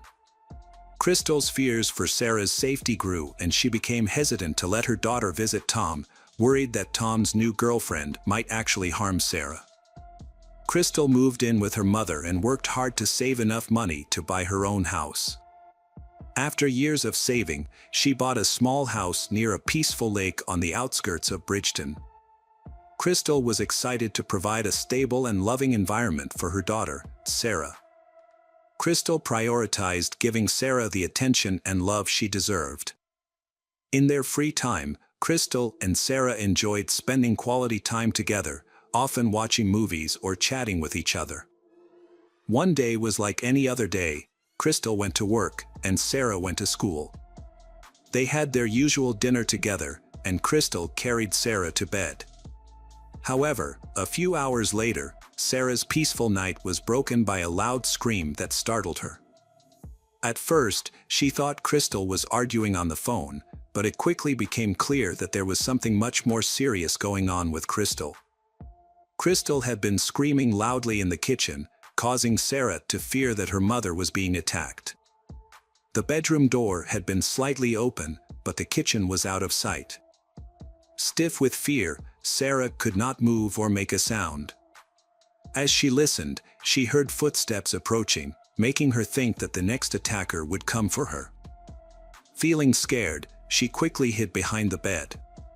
However, the footsteps stopped, and Sarah heard the sound of a kitchen drawer opening, followed by the clatter of someone rummaging through utensils. Crystal's screams continued, filled with pleas for mercy, until she was stabbed. With each stab, Crystal's voice grew weaker. Sarah realized she could do nothing and would likely be killed as well. After her mother's screams stopped, she left the room and went into the kitchen, where she witnessed a terrible scene. Her mother lay in a large pool of blood covering the floor. Confused, Sarah asked her neighbors for help and eventually found an Italian restaurant whose owner lived in an adjacent building. They opened the door for Sarah and called 911 to report the incident. The officers immediately went to their home. Upon arrival, officers witnessed a gruesome scene. The kitchen was covered in blood, including the floors, walls, and kitchen appliances. Crystal had died, and medical experts determined that Crystal had lost too much blood. Police found a handprint on the front door glass, possibly Sarah's. No other fingerprints were found, but there were many bloody shoe prints on the kitchen floor. Investigators took photos to determine the shoe size and model, assuming they belonged to the killer. A trail of blood led to Sarah's bedroom but suddenly stopped as if the killer had changed his mind. One particular detail caught the detective's attention. The killer had tried to wipe away some blood on the floor. With the blood stains spreading, this effort seemed futile. Further investigation revealed that some of the drops of blood on the floor were irregularly shaped, suggesting they had fallen from the knife. This led investigators to believe that drops of blood might have flown out of the knife during the attack. Investigations showed that, in addition to the initial drops of blood, other drops of blood on the floor appeared to have fallen at a 90-degree angle, suggesting they originated from a higher point. Detectives suspected these drops might belong to the perpetrator, who might have been injured during the crime. Further supporting this theory, the trail of blood drops led directly to a roll of tissue. This showed that the perpetrator used a tissue to stop the bleeding before hastily leaving the scene. Autopsy results showed that Crystal's body had suffered more than 50 stab wounds. The murder weapon, possibly a kitchen knife, was not found at the crime scene, suggesting the perpetrator might have brought it with him. An important detail revealed that the force used was so great that part of the knife broke and was stuck in Crystal's body. The investigation also found evidence of a previous sexual assault. As a result, medical experts were able to collect and analyze the perpetrator's semen along with the blood samples obtained, sending both for further laboratory testing. However, there was a problem. The local DNA laboratory was severely understaffed due to funding problems, leading to a significant backlog. As a result, detectives had to begin the investigation without forensic evidence, which would take at least 6 months to process. The investigation began by ruling out robbery as a motive because nothing was missing from the house. Furthermore, there were no signs of forced entry, so the police suspected that the victim had arbitrarily opened the door to let the perpetrator in. Since she was wearing pajamas, it was unlikely that she was expecting visitors. Detectives came up with 2 theories. Either the victim knew her killer, or someone she didn't know knocked on her door and convinced her to let them in under false pretenses. To pursue this lead, detectives turned their attention to the only witness, Sarah, who was undergoing a medical examination at the hospital. The police began questioning Sarah about the killer, and she explained that she had stayed in the bedroom until the incident was over. However, the police were a bit skeptical about her story. They asked her how she knew her mother had been attacked with a knife, and Sarah replied that it was obvious. Despite her reaction, detectives continued to pressure her, suspecting that she might have been withholding information and might have seen the perpetrator. During the first 3 days after the murder, police questioned Sarah 18 times in the hope that her story would change. However, she always maintained that everything happened as she initially described. Meanwhile, detectives pursued other leads and achieved their first breakthrough.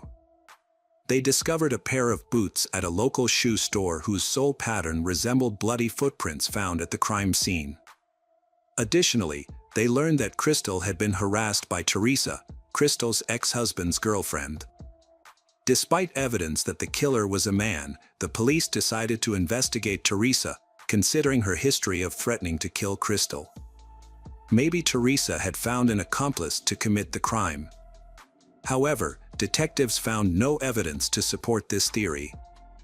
Further investigation revealed that Crystal was in a relationship with a man named Dennis at the time of her death. The two had met 2 years ago when Dennis started working at the shoe store. Dennis and Crystal began dating, and Dennis eventually proposed to her. Although Crystal accepted, they never married.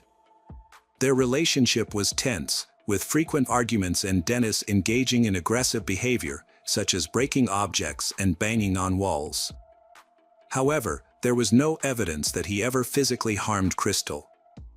The day after Crystal's murder, detectives visited Dennis at his home. When they asked if he had left the house the night before or if he had seen Crystal, Dennis immediately asked if she was dead and then fainted. After regaining consciousness, he answered the detectives' questions.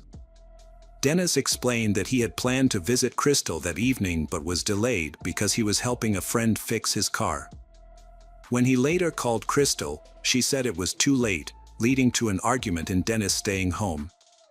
Police were able to verify Dennis' alibi, confirming that he had helped his friend that evening. Dennis also agreed to take a polygraph test, which showed no signs of deception, except when asked if he felt responsible for Crystal's death. He replied no, but the test detected his tremors. Additionally, detectives discovered that Dennis had the same shoe size as the killer, but no matching shoes were found in his house. Dennis agreed to provide a DNA sample but made a special request.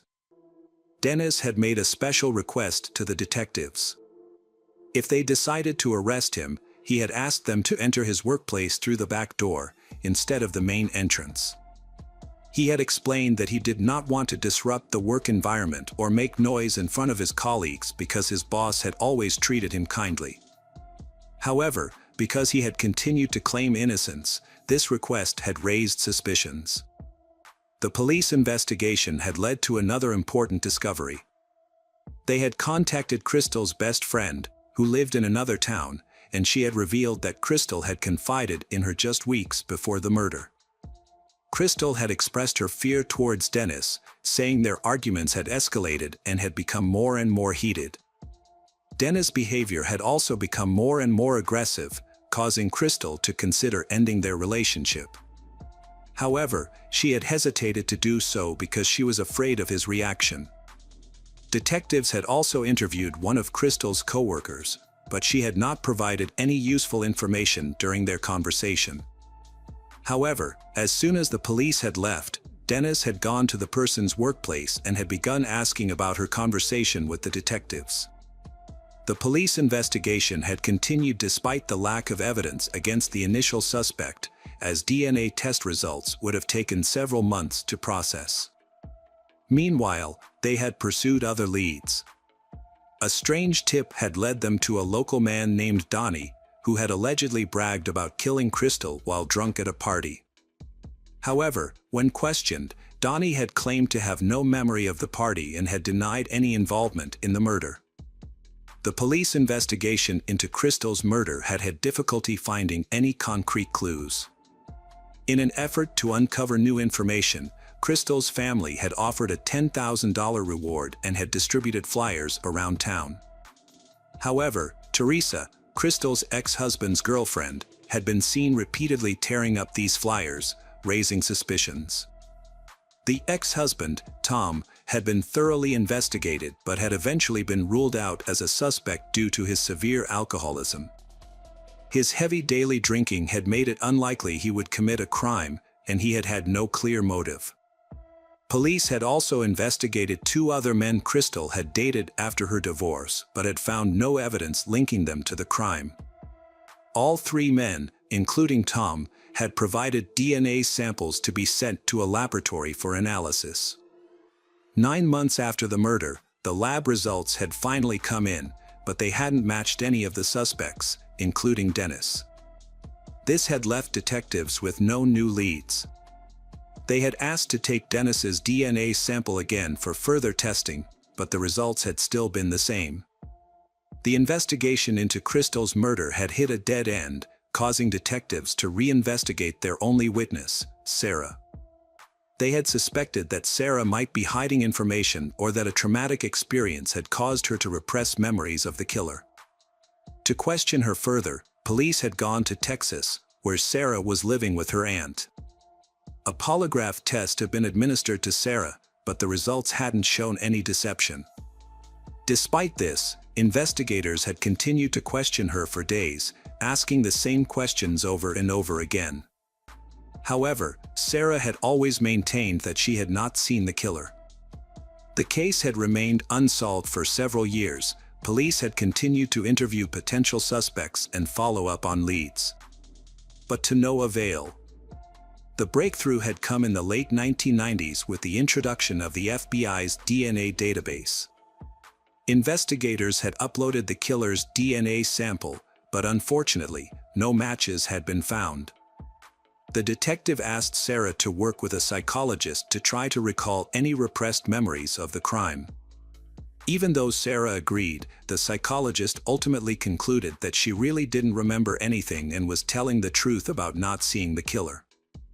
The case remained unsolved for many years. Detectives continued to investigate but found no new leads. This changed in 2006 when a surprising development occurred. A DNA sample was entered into the FBI database and it matched blood and semen left at the crime scene where Crystal was killed. The DNA belonged to a man named Michael Hutchinson, who was never suspected in the case. Detectives discovered that in 2003, Hutchinson was arrested for assault and threatening with a weapon, resulting in a sentence of 6 months in prison and 3 years of probation. During his arrest, a DNA sample was collected, but it was not uploaded to the FBI database at the time. It was instead stored in a laboratory. 3 years after the initial DNA sample was taken, Michael was arrested for drunk driving with his children. He was released on bail but failed to appear in court, leading to jail time. Ironically, Michael was arrested on the day of the wedding and put in a prison cell. His DNA sample was retrieved and quickly uploaded to the database. The detective contacted Sarah, informing her of the development, but asked her to keep the information confidential until formal charges were filed. When asked if she knew the suspect, Sarah replied that she did not. Given that Michael was already in custody, the detective carefully built the case to prevent any possibility of him evading punishment. Further investigation revealed that at the time of the murder, Michael lived in Bridgeton, just 2 miles from Crystal's residence. When he was 19, Michael lived near the Italian restaurant where Sarah called the police. He regularly drove to his mother's house, which was just a short distance from Crystal's, meaning he often passed by her residence. The detective discovered that Michael could have easily encountered Crystal multiple times before the murder. When questioned in prison, Michael insisted he was not involved in Crystal's murder and denied knowing her, despite the presence of his semen and blood on her body at the crime scene. The detective found his denial unconvincing. During the visit to the prison, the detective observed the noticeable scar on Michael's palm. This was very significant because it was likely that Crystal's killer injured his hand during the crime. While this alone would not have been enough evidence in court, combined with DNA evidence, it contributed to Michael's eventual murder charge. According to the prosecution, Michael, an illegal drug user, saw Crystal as he passed her house on the night of the murder. He decided to assault her, leading to her death. While Michael refused to confess, the available evidence clearly showed that he was responsible for the assault and murder of Crystal. During the trial, an explanation was found for the murderer's lack of fingerprints at the crime scene. It turned out that Michael's job as a bricklayer was the reason. Over time, the constant wear and tear on his hands had erased the patterns on his palms, making it impossible for him to leave fingerprints. Michael presented testimony about his timeline to defend himself. He claimed he had met Crystal at a bar and they had returned to her place to have consensual sex. However, his story became suspicious when he described a strange man wearing a black motorcycle jacket breaking into the house, knocking him unconscious, and killing Crystal. When Michael regained consciousness, he allegedly tried to fight off the attacker but had injured his hand. The attacker then fled, and Michael also left the crime scene without a reasonable explanation. Michael's story was very unconvincing. The investigation revealed that the only shoe prints at the scene had belonged to Michael. If his story was true, the intruder would have had to take off his shoes before entering the house, which still wouldn't have explained the lack of other marks on the floor. Furthermore, no witnesses had come forward to confirm that Crystal had been at the bar with Michael. The trial ended on April 9, 2007, with Michael being unanimously found guilty. As a result, he received a life sentence without the possibility of parole and remained incarcerated. Sarah's life was deeply affected by her mother's death, but she found the strength to move forward with time. She pursued further education, became a writer, and wrote a book about her mother's murder. Hey detectives! Welcome back. We've got another mysterious case to explore. The case of Anna Delvey. Anna Sorokin was born on January 23, 1991 in Domodedovo, a city south of Moscow, Russia. Her father was a truck driver and her mother ran a small shop. In 2007, when she was 16, Anna and her family moved to Germany. Her father became a manager of a transport company, but the company went bankrupt in 2013. He then worked in a heating and cooling industry. During this time, Anna's mother took care of the family. Anna attended a Catholic school. Anna is reserved and modest. She also had difficulty learning German. In 2010, Anna began studying at an art and design college, but Anna dropped out in 2013. At the age of 22, she moved to Paris and started a new life. In Paris, Anna interned at a French fashion magazine and began using the name Anna Delvey. She claimed that Delvey was her mother's maiden name, but it was not. In Paris, Anna attended various fashion events and social gatherings.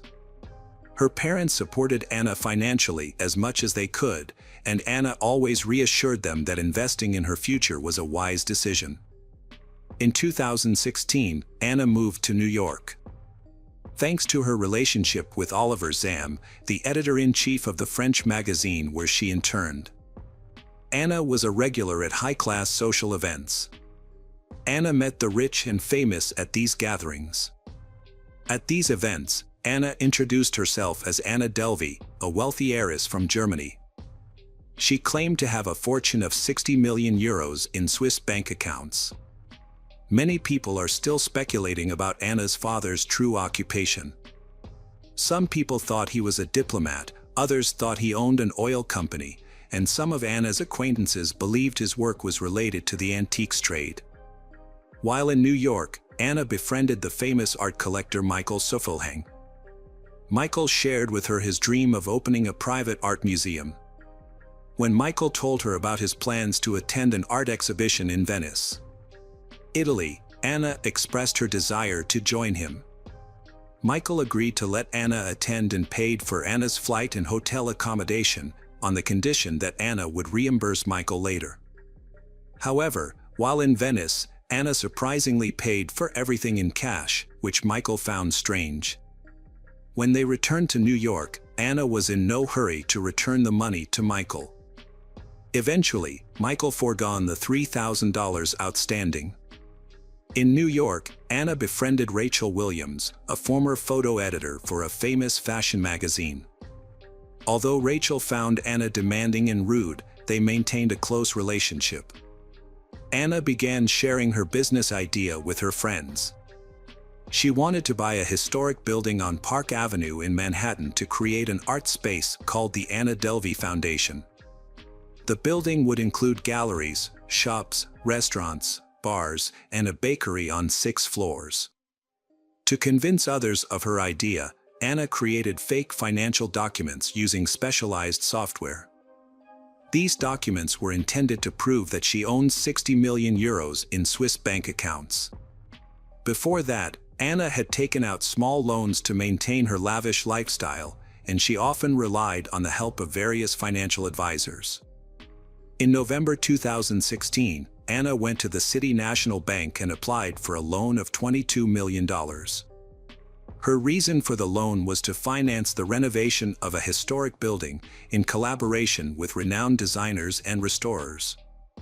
She mentioned that the funding was necessary because her assets were located outside the United States. Anna provided forged documents showing that she owned 60 million euros.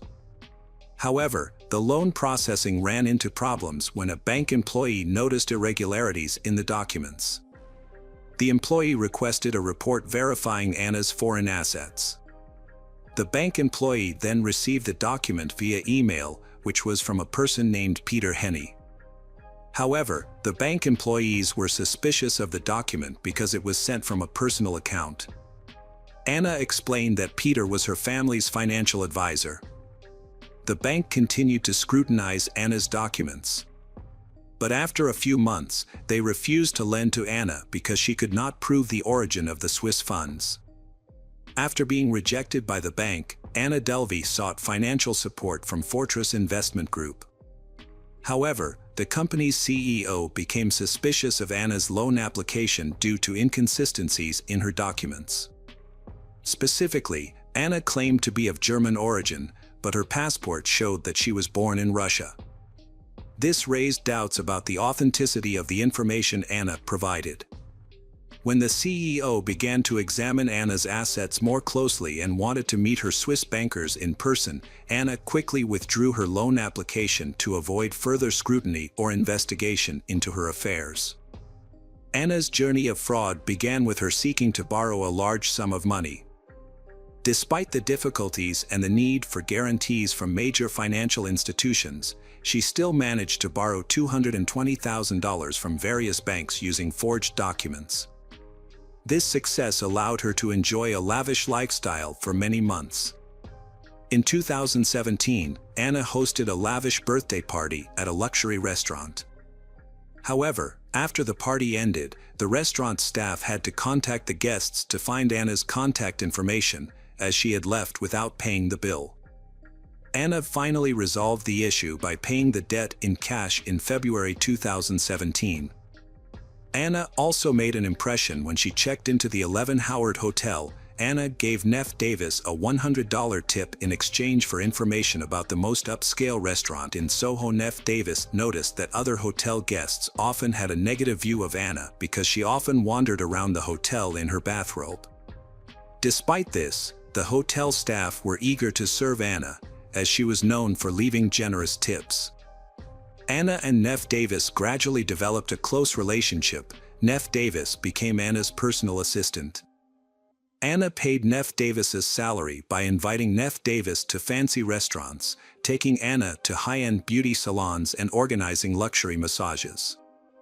Once, Neff Davis was invited by Anna to an exclusive party attended by famous actor McAllister. While staying at high-end hotels, Anna enjoyed many luxurious experiences. She often went to high-end beauty salons to get eyelash extensions done by top experts, costing around $400 per session. In addition, Anna also shopped for products from luxury brands and often dined at expensive restaurants.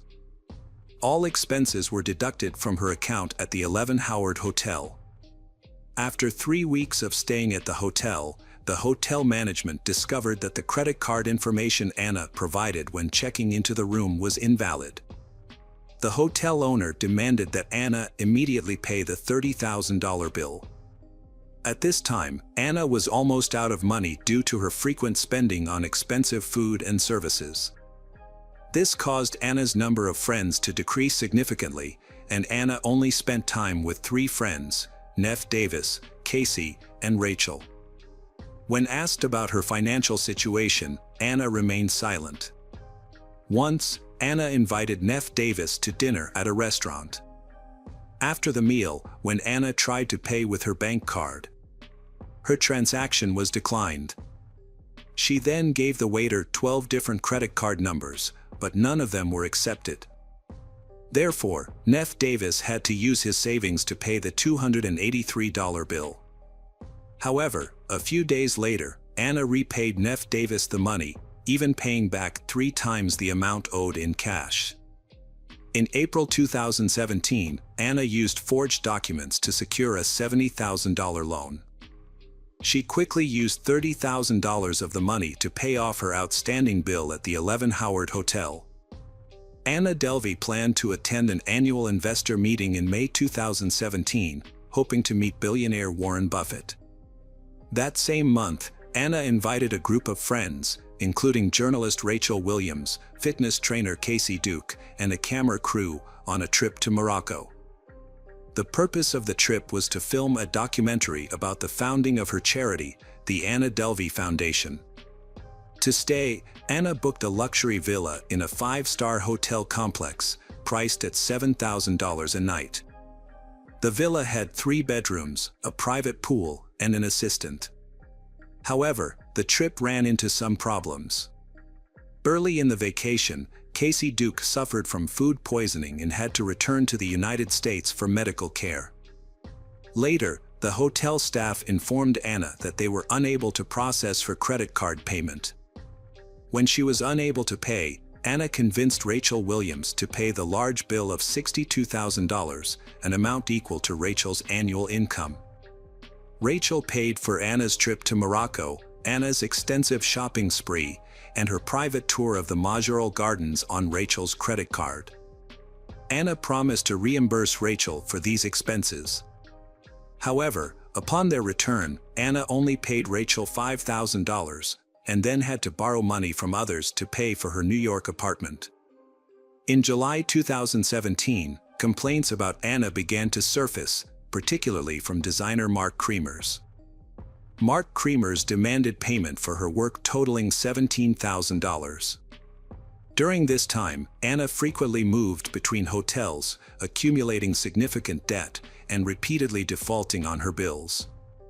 Eventually, Anna found her financial situation dire. She and Casey met at a restaurant to discuss her life and Anna's financial situation. At first, Anna avoided answering, but the conversation soon brought her to tears.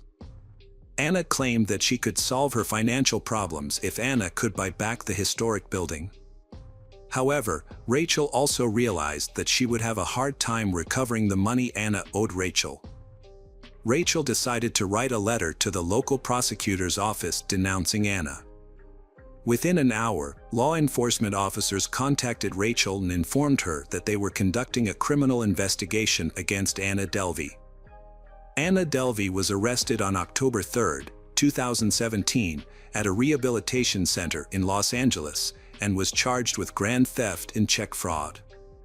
By the spring of 2019, at the age of 28, Anna was facing a months-long court case that resulted in Anna having to pay debts totaling at least $275,000 to various organizations and individuals. In 2016 to 2017, prosecutors alleged that Anna Delvey committed the fraud over a 10-month period. From November 20, 2016, to August 2017. According to prosecutors, Anna's modus operandi included financing the lavish lifestyles of her middle-class friends to avoid raising suspicions about her wealth. In turn, Anna relied on wealthier acquaintances who were less vigilant about their spending to cover Anna's expenses.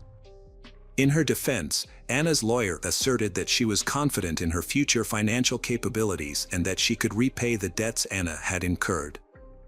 During the trial, she frequently wore high-end outfits and expressed dissatisfaction with the way the press covered the trial. Although she did not consider herself a scammer, she was eventually convicted and sentenced to 4 to 12 years in prison, along with a $24,000 fine. She was also ordered to pay $200,000 in restitution to her victims. In an interview, Anna admitted that she did not regret her past actions. She even stated that if given the chance, she would make the same decisions again. In 2019, Rachel Williams published a book titled My Friend Anna. The book chronicled Rachel's experiences with the scammer and the profound impact her trip to Morocco had on her life. Despite being detained, Anna's social media accounts remained active. Through her posts, Anna instructed her followers on how to contact her and how to send her money using cryptocurrency. During her time in prison, Anna paid special attention to her health and appearance. Anna committed to sleeping at least 12 hours a day and practicing yoga for 9 hours a week. Anna is proud of her positive changes. Without a phone, Anna spent her time reading. However, she was unhappy with the prison menu, especially the lack of fresh greens and broccoli. To improve the situation, Anna made her own nut milk, grew her own vegetables, and experimented with new organic products in the prison cafeteria. After serving her 4-year sentence, Anna Delvey was released on February 11, 2021. After her release, she returned to her lavish lifestyle by moving into a luxury hotel. This was made possible by the money she received from Netflix, who bought the rights to adapt her story. Part of this income was used to pay off some of Anna's outstanding debts. However, Anna's freedom did not last long. Just 6 weeks after her release, on March 25, 2021, Anna Delvey was arrested by the U.S. Immigration and Customs Enforcement. Anna was detained for 18 months due to her expired security visa. The decision to detain her was made because the immigration judge judged that if released, Anna would likely return to her fraudulent behavior. In February 2022, Netflix premiered the film Inventing Anna, written by Shonda Rhimes, starring Julia Garner as Anna Delvey. It is reported that Netflix paid Sorokina $320,000 for the rights to her story. Anna is currently under house arrest in an apartment in New York. During this time, she is not allowed to use the internet and strictly adheres to this rule. However, Anna still keeps in touch with her family by phone and is allowed to attend some meetings on Thursdays. Anna also continues her artistic activities by participating in magazine photo shoots and giving interviews. Recently, Anna had the opportunity to celebrate her 32nd birthday at her New York home in January 2023. Currently, Anna is nurturing ambitious plans for the future. One of her plans is to launch her own reality TV show. Hi there, investigators. It's time to uncover the truth behind another case. The case of Megan Newton. Megan Newton was born in 2001 to Michael and Sarah, and she also has a half-sister named Demi. Megan spends most of her time with her mother, Sarah. The two have a very close bond. They are like best friends, and Megan never hides anything from her mother. Sarah often consults her daughter on various important issues. Mother, she finds that Megan has shown wisdom beyond her years. Sarah describes her daughter as very ambitious, energetic, and easygoing. Megan's friends also describe her as humorous, compassionate, and thoughtful. Megan describes herself as having a heart of gold. Ever since she was a child, she has always been willing to help others. During her elementary school years, Megan became acquainted with a friend who had just moved from China to England. Because her English is limited and she often has difficulty learning and communicating, her teacher decides to assign Megan to help her new friend. Hoping that Megan's compassion and helpful nature will help her adapt quickly. Megan is very helpful and overcomes the language barrier to support her classmate. Megan's kindness and openness continued as she grew older, showing through her passion for sports, especially soccer. She joined the Stoke-on-Trent girls' soccer team and spent her weekends coaching girls under 7. Megan hopes to win a sports scholarship to the United States because she loves soccer and wants to pursue a career in the field. Megan even showed her love for the game by getting a small tattoo of a soccer boot. After completing her studies, Megan began her university journey with the goal of becoming a sports therapist or physiotherapist. This was a milestone as she was the first member of her family to attend a higher education institution. Megan Newton was a talented young student, ready for a bright future. Megan had been living an independent life, confident in her ability to plan and make decisions. She had moved into her own flat in a high-rise building on Fletcher Road. One night, Megan decided to go out with friends to a nightclub in Hanley. They spent the night dancing, drinking, and having fun. Early on Saturday morning, before 3 a.m., Megan took a taxi home with a friend and a young man. The next morning, a neighbor discovered a set of keys near the building with blood stains. These keys were handed to a housing officer, who noticed the blood splatter and decided to check on the occupants of the flat. When they entered the apartment with a neighbor, they witnessed a horrific scene. Megan's body was found on the bed, naked, bloody and lying face down. Megan had been stabbed multiple times with a kitchen knife, which was found near the scene of the murder. Identification documents identified the victim as Megan Newton, helping police identify the innocent young woman who was murdered in her bedroom. When the police arrived at the scene, they quickly informed Megan's family of the painful end. The family went to the morgue to identify their daughter. The police and forensics cordoned off the crime scene and collected vital information at Megan's apartment. The autopsy revealed the horrific extent of the attack she had suffered.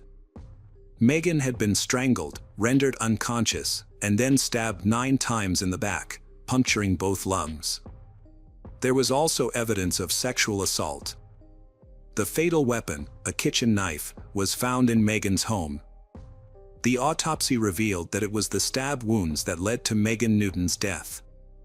The bloody knife and apartment key were sent to the lab for forensic analysis, hoping to find the killer's DNA. It is suspected that the killer accidentally dropped the key when leaving Megan's apartment after the crime. Police began gathering information from Megan's acquaintances and relatives. Through this, they determined that Megan spent the evening at a club before calling a taxi home early in the morning. Police have been closely examining surveillance footage from the area near the nightclub and Megan's route home to track her final movements. Police are particularly interested in footage that shows Megan getting into a taxi with a friend and an unidentified young man. Another video from inside Megan's apartment complex showed the same young man as before, this time appearing on the premises. Fortunately, a camera was placed in a common hallway, giving police a clear view of the entrance to Megan's apartment, especially on the night of the crime. The police's goal is to identify the killer by carefully analyzing video footage from that night. At approximately 3:44 a.m., Megan and the young man she had shared a taxi with about an hour earlier entered the lobby of the apartment building. The two headed toward her apartment, with Megan appearing cheerful. When she reached the door, Megan used her key to unlock it and the two entered. The camera captured the moment as Megan unlocked the door. The young man standing behind her looked around the area, even looking into the camera. This behavior led the police to suspect that the young man may have intended to harm Megan. A closer look at video footage from the rest of that night revealed that the young man left the apartment the next morning at approximately 5:54 a.m. He attempted to leave the building but realized he did not have the key to the door. He returned to Megan's apartment, retrieved the key, and left. An outside surveillance camera captured him throwing an object, and a neighbor later discovered the apartment key was stained with blood.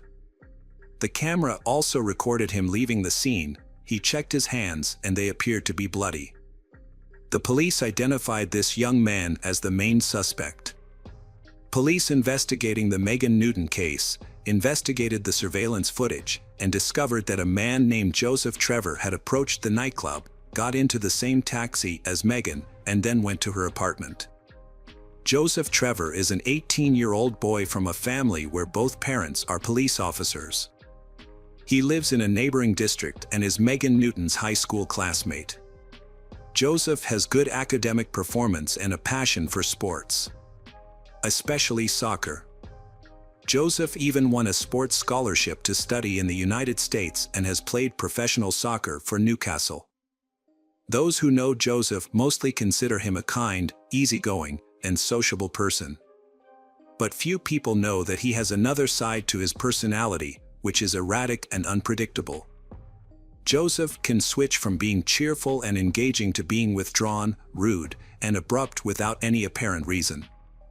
However, when the police investigated the Megan Newton case, they began to focus on Joseph's past. About 3 years ago, when Joseph was 15, he was accused by someone else of forcing a girl to have intimate contact, although the attempt was unsuccessful and Joseph was not charged or imprisoned, but many people at school knew about the incident. The police discovered that Joseph had also attended a party with friends the night before. They met at a bar, where Megan was also present. Although they knew each other from school, they only said hello and continued to enjoy their private time.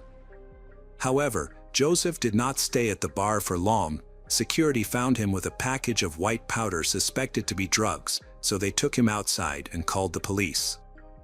When police arrived at the scene, they arrested Joseph and took him to a nearby police station. The police may have known that Joseph's parents were also police officers, so Joseph was released shortly thereafter. The police confiscated the ketamine and advised Joseph to return home and avoid using illegal drugs. Against the police's advice, Joseph did not return home. He went straight back to the club where Megan was. Joseph was then denied entry to the club. At 2:40 a.m., after Megan left the club, she ran into Joseph in the taxi queue. Joseph told Megan what had happened at the police station. Joseph expressed his concern about being scolded by his parents for drinking too much. And Joseph's parents were police officers, so they might have known about his arrest for illegal drug possession. Joseph felt anxious and did not know what to do next. Megan, out of kindness and willingness to help, lent Joseph her phone to try to contact a friend. However, Joseph could not find a place to stay for the night. When she found Joseph in a drunken and disorderly state, Megan invited Joseph to spend the night on her living room sofa. Megan and her friend took Joseph by taxi. On the way, Joseph texted his father, saying he had spent the night at a friend's house. When they arrived at the Fletcher Road apartment building, the taxi dropped Megan's friend off first.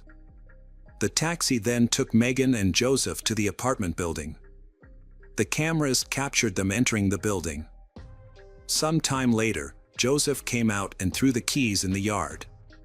Police believe that, during this time, Joseph brutally attacked Megan, leading to her tragic death. Joseph could not contest the charges because the evidence was clear. Joseph went to a bridge in Stoke-on-Trent and climbed onto the railing, sitting looking down at the pavement. It appeared that Joseph was about to jump to escape the consequences of his actions. However, Joseph had a history of depression and attempted suicide. Joseph had been found on this bridge before, when a passerby alerted the police. Joseph was taken to hospital for a psychological evaluation and was later determined to be safe to leave. He returned home under the supervision of his father. Joseph returned home and told his mother the whole truth. Joseph felt he could no longer keep the secret and realized the serious consequences of his actions. Joseph's mother immediately contacted the police to relay his confession. At that time, the police identified Joseph as the prime suspect through surveillance camera footage. They were on their way to arrest Joseph. When brought to the police station for questioning, Joseph admitted to having been to Megan's house that evening. However, he did not provide details about the attack. Joseph's account was consistent with the surveillance camera footage, which showed him entering her apartment. Joseph said that Megan voluntarily gave him the sofa. After the intercourse, Joseph suffered amnesia and had no recollection of subsequent events. Joseph maintained that the relationship between him and her was consensual and not assaultive. However, the police did not believe Joseph's story. They suspected that Joseph had deliberately erased important memories and that he was fully aware of his actions. The police believed that Joseph was fully conscious throughout. Joseph changed his story repeatedly. First, Joseph took partial responsibility for Megan's death. Then, Joseph admitted to killing Megan, but maintained that their sexual relationship was consensual. Joseph maintained this story until his trial on February 17, 2020. However, during the trial, Joseph unexpectedly pleaded guilty to all charges. Joseph was sentenced to life in prison with the possibility of parole after serving a minimum of 21 years. During the trial, Joseph turned to Megan's mother, Sarah, and said, "Sorry." This confession, by this point, no longer made sense, and it made her extremely angry. Apologies cannot fix the past or ease the pain Megan's family has endured while awaiting trial. Megan's best friend, Ricardo Eccles, shared that they had planned to go shopping in Manchester the day after Megan's death. Ricardo was devastated when he heard the news of Megan's sudden passing. The news shocked Ricardo. However, in memory of Megan, Ricardo started a fundraising campaign to help cover the funeral costs for Megan's family. Ricardo successfully raised some money, which was then given to Megan's mother. Megan has always been there for those in need, and now it's time for them to show their gratitude. Megan's family and loved ones need emotional support and help during this difficult time. Megan was a fan of Stoke City Football Club. During a match, the players and fans observed a minute's silence in her memory. Hello again, true crime fans. We've got another mysterious case to explore. The case of Sarah Foxwell. Sarah Foxwell was born on May 18, 1998 in Salisbury, Maryland. Mary, Sarah's mother, had 3 children from a previous marriage. When Sarah's parents divorced, her mother had to take care of all the children by herself. Sarah always tried to keep the peace between her sisters when they argued and fought. Sarah always radiated positivity. Sarah's family decided to move in with her aunt and grandparents. As Christmas approached, Mary had to work extra shifts to buy presents for the children. Mary lived in a large farmhouse outside Salisbury. The children loved it because there was no space to play. On December 22nd, with only 3 days left until Christmas, the children were excited and playing all over the house. They ordered pizza for dinner, and around 9 p.m., everyone started getting ready for bed. Sarah shared a room with her 6-year-old sister Emma at the end of the hall near the back door. After a while of talking, they both fell asleep. The next morning, Robert Foxwell, Sarah's grandfather, woke up and went to wake the children. When he entered Sarah's room, he found only Emma sleeping. Robert thought that Sarah might have gotten up early, so he began searching the house. However, Robert could not find Sarah anywhere. Robert told Sarah's aunt, Elizabeth Foxwell, about this, and they decided to search together. After a while of searching, they realized that Sarah was no longer at home. Elizabeth thought that Sarah might have gone out to play in the snowy night, but she soon noticed that Sarah's shoes and coat were still at home. This made Elizabeth feel worried. Sarah's toothbrush was missing from its usual place in the bathroom. Elizabeth searched the area around the house with Robert, but they found no sign of Sarah. Finally, Elizabeth decided to call Sarah's mother, Mary. Mary immediately returned home, and they contacted the police to report Sarah missing. The police arrived quickly and began searching the house. Elizabeth told the police that Elizabeth always checked and locked all the doors and windows before going to bed the night before. The police began to suspect a kidnapping. They thought the kidnapper might have taken Sarah's toothbrush before leaving the house. The police went to all the windows to check. When they approached the back door near Sarah's room and tried the handle, the door opened immediately.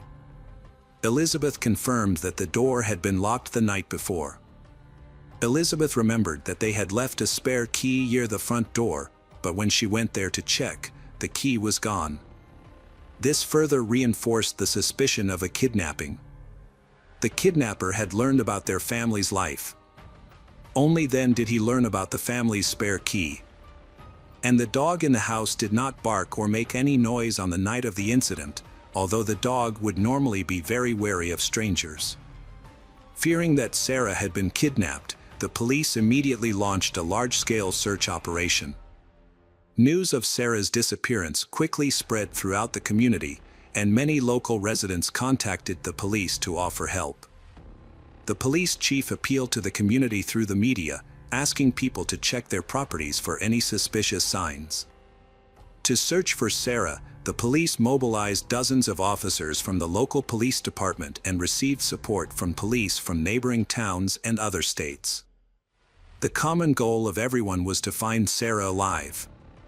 Since the criminal had taken her toothbrush, this could be considered keeping her alive, so the police mobilized all resources to participate in this search. Outside the house, the police found the first traces of the kidnapper. There were fresh tire tracks in the snow, indicating that the kidnapper had used a car. Since all of Sarah's warm clothes were left at the scene, it was clear that the kidnapper could not have taken her on foot. Sarah's relatives were taken to the police station to give statements. While at the police station, Sarah's sister, Emma, revealed an important piece of information. She recalled that she had woken up on the night of the incident because she heard a man talking to Sarah. Not understanding what was going on, Emma pretended to be asleep, but she watched the man leave the room with Sarah. Emma's account also revealed that Emma recognized the man. This man was Mr. Thomas, a familiar face known to family members. Thomas Leggs, 30, was the ex-boyfriend Elizabeth. Although the couple had separated several months earlier, Thomas was also well known to the police due to his extensive criminal record.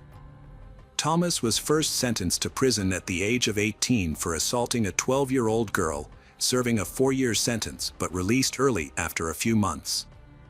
He was then sentenced to 7 years for assaulting another girl but was released early after only 6 months. Thomas was then sentenced to 6 months for another assault. In short, Thomas had a history of abusing girls and women.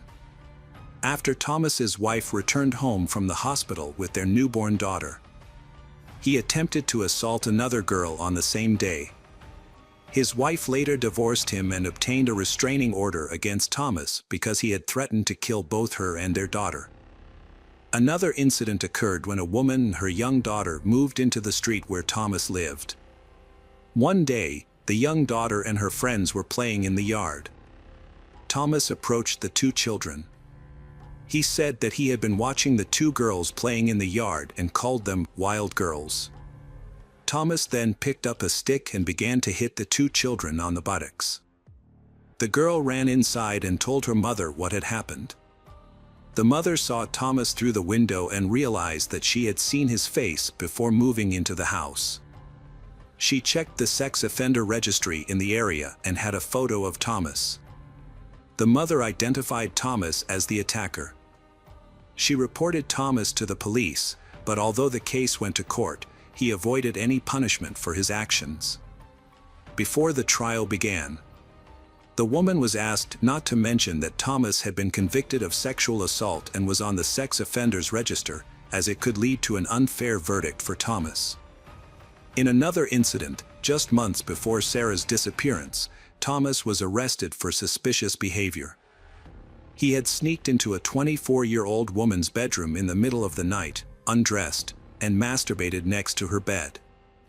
After his arrest, Thomas was released on bail.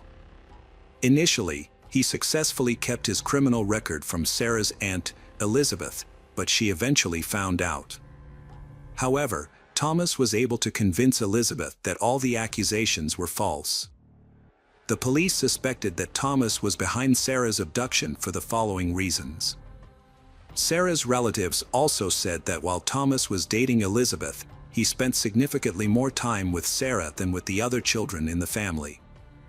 This was not considered suspicious at the time, but after Sarah went missing, it became concerning. The police wanted to question Thomas. So they went to his house, where they took him in for questioning and also obtained a search warrant for the shed. Inside the shed, the police found messy and appalling living conditions, but did not find any evidence linking them to Sarah's disappearance. Police discovered a large collection of adult magazines and DVDs in Thomas's storage room. During questioning, Thomas repeatedly denied any involvement in Sarah's disappearance. Thomas said he tried to avoid being alone with children while dating Elizabeth. When asked about Emma seeing him on the night of the abduction, Thomas claimed that Emma often made up stories and that he was not there. Thomas showed a lack of seriousness when it came to Sarah's disappearance, constantly smiling, mocking the sheriff during questioning. Thomas also claimed that he had an alibi, saying that he had been at the bar with his friends until late at night. Police quickly investigated Thomas's alibi. Had someone who had seen him at the bar. However, he left the bar around 1 a.m. and did not reappear until around 7 a.m. When police checked Thomas's phone, they discovered that he had texted several women that night asking them out on dates, all of whom he rejected. Although the search for Sarah was difficult, one reason the police continued to search was the hope that Sarah was still alive. So when the police searched Thomas's pickup truck, they found Sarah's green toothbrush and a large stick of gum. The police believe that Thomas may have used the stick of gum to get Sarah into his car. The tire tracks on Thomas's car matched the tire tracks left in the snow in front of Sarah's house the night she went missing. When police questioned Thomas about this, he claimed that he had not been to the house in over a month. In order to search for Sarah, hundreds of police officers and volunteers worked together to search a large area around Sarah's house. They searched through abandoned buildings, forests, ravines, and bodies of water. A canine unit with search dogs was also mobilized to help track Sarah's scent. In response to that information, helicopters provided aerial observation so as not to miss any areas. Many people came to the police station and volunteered to join the search. Because of bad weather and the approaching holiday, the search that day did not bring the desired results. However, no one was discouraged, and the search continued early the next morning. During the search, the number of volunteers did not decrease but increased significantly. In total, 3,000 people participated in the search. Meanwhile, the police collected more evidence implicating Thomas in the kidnapping. Immediately after bringing Thomas to the police station, he was given a new set of clothes and his clothes were sent to the laboratory. Experts discovered strange DNA on Thomas's underwear and compared it with Sarah's DNA sample taken from her belongings. The results showed that the two DNA samples were a perfect match. Based on the discovery of DNA on Thomas's clothes, the police came to a conclusion. Thomas likely sexually assaulted Sarah after kidnapping her. On the second day of the search, there were still no results, and on Christmas morning, thousands of people continued to search for Sarah. Even though it was a holiday, no one gave up. Police focused their search on an area near the state line, about 8 miles from Sarah Elizabeth's aunt's house. The area was heavily wooded, prompting hundreds of people to search thoroughly in hopes of finding Sarah alive. However, the actual results were tragic. At around 4 p.m., police discovered Sarah's body lying on the ground near the state line. When medical experts began an autopsy, they determined that Sarah had been sexually assaulted and had signs of strangulation. Notably, experts found soil in Sarah's lungs, suggesting that her killer had attempted to drown her during the torture. After the attack, Sarah suffered severe burns. Police believe her attacker left her in the woods for some time, went to get gasoline, and returned to light her on fire. Finding smoke in Sarah's lungs suggested that Sarah was still alive at the time. The brutality of the case shocked the police, Sarah's family, and those involved in the search for her. After Sarah's body was discovered, forensic experts found some of the girl's hair and pieces of fabric from her pajamas in Thomas's pickup truck. New evidence of Thomas's involvement in the kidnapping was introduced, along with other evidence, but the trial was delayed for more than a year. In early 2011, the prosecution decided to offer Thomas a plea deal. Under the deal, Thomas would admit his guilt and receive a life sentence instead of the death penalty. Thomas eventually agreed to cooperate and tell the police everything. Thomas admitted to luring Sarah away from her home, then taking her away, sexually assaulting her, and killing her. Thomas was sentenced to life in prison without the possibility of parole and was transferred to a maximum security prison. During his first days there, Another inmate attacked Thomas with a homemade weapon during lunchtime, causing several serious cuts. Thomas survived, and prison staff took extra protective measures to prevent other inmates from harming Thomas. Hello friends, welcome to our channel. Today we're going to take a look at another horrible case with you. The case of Doreen Erbert. Doreen Erbert was born on November 29, 1952, in California, into a family of 5 children. From a young age, she was a kind and positive person, always looking for ways to help others. After graduating from college, Doreen moved to San Francisco and began working as a physical therapist. At the age of 24, she met Michael Venice, a man who worked in a factory near Doreen's clinic. After getting to know each other for a while, Doreen and Michael started dating, and a few months later, they decided to get married.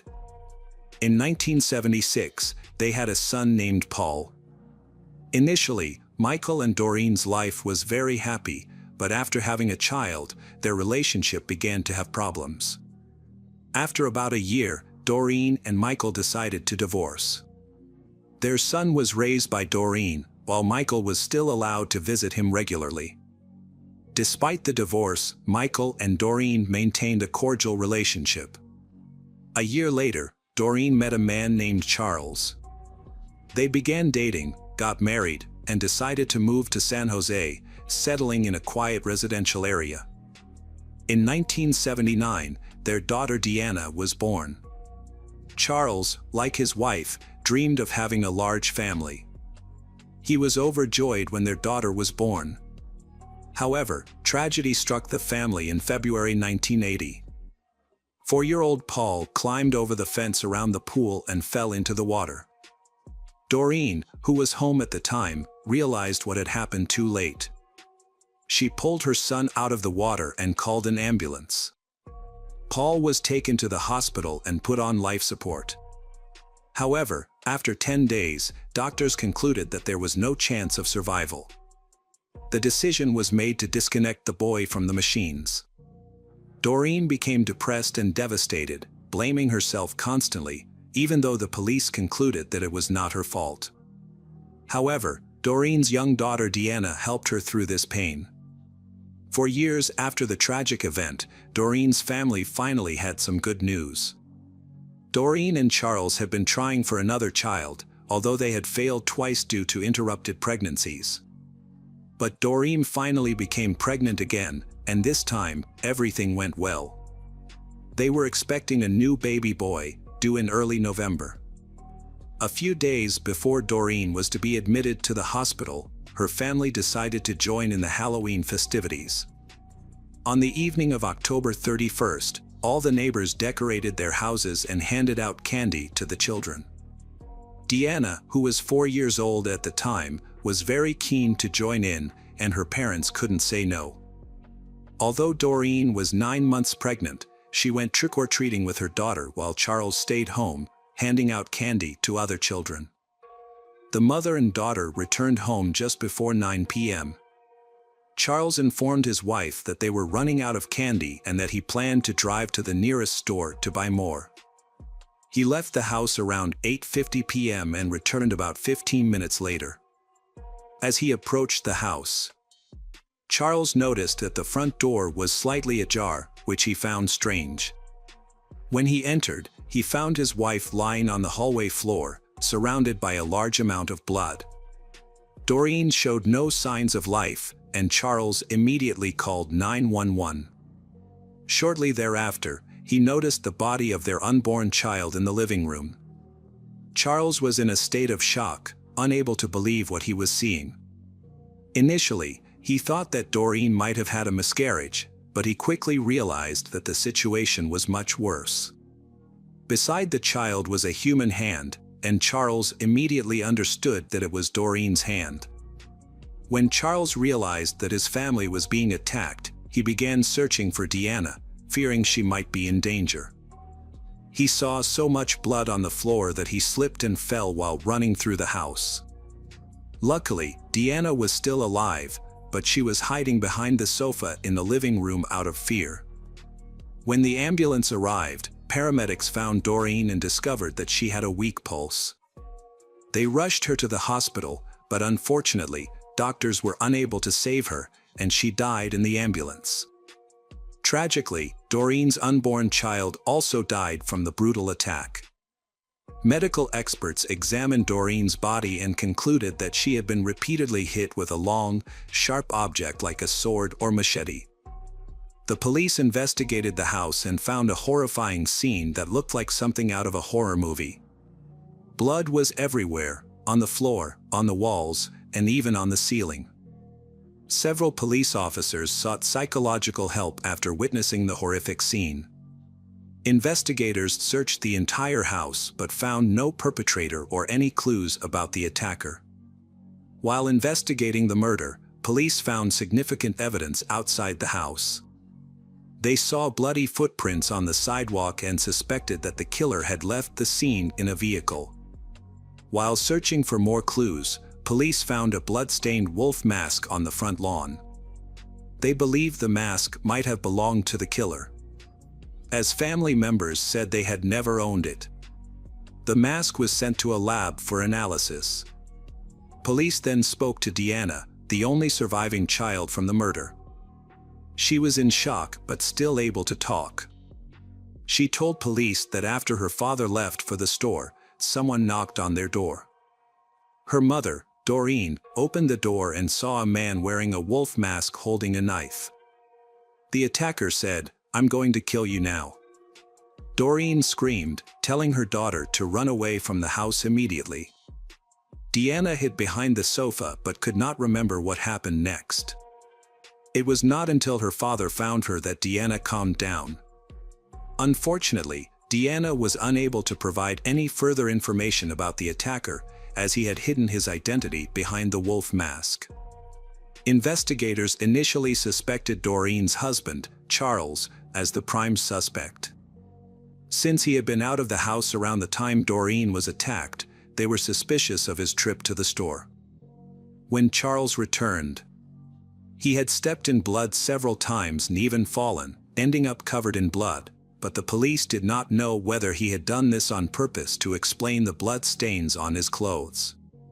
However, detectives found several problems with this theory. First, Charles's shoes did not match the ones that left bloody footprints on the road. Second, there were no traces of blood found in Charles's car, nor were there any other shoe prints. To clarify the information, the police went to the store that Charles visited and confirmed the time he was there. The employee confirmed that Charles had bought candy at the store that evening. This indicated that he did not have enough time to commit the murder. Surveillance footage also confirmed that Charles was at the store. Therefore, the police no longer considered him the prime suspect. First, they asked Charles if he could think of anyone who might want to harm his family, and Charles immediately mentioned Doreen's ex-husband, Michael. Charles said that initially, Michael maintained a normal relationship with his ex-wife. However, things changed after the death of their son. Michael believed that Doreen had intentionally killed the child to cut off all contact with him. Michael even filed a civil lawsuit against her, but he lost the case. Doreen thought that there was a reason behind the change in Michael's behavior. He had a history of depression after the birth of his son and was distant from both his wife and child. All of this made Michael introverted and caused communication problems. These problems became one of the main reasons why Michael and Doreen decided to divorce. Later, when Doreen married Charles, Michael began to harbor resentment and hostility towards her. This became even more apparent when Michael began to truly hate his ex-wife. Later, Michael lost his job at the place where he had spent most of his life. This created many negative issues in his life. After hearing all this information, the detectives decided to go to Michael's house and talk to him. Although Charles's testimony was not enough to make Michael the prime suspect, since he lived only 2 miles from Doreen's house, they decided to visit him immediately. Around midnight, the police arrived at Michael's house and saw a pickup truck parked near the garage.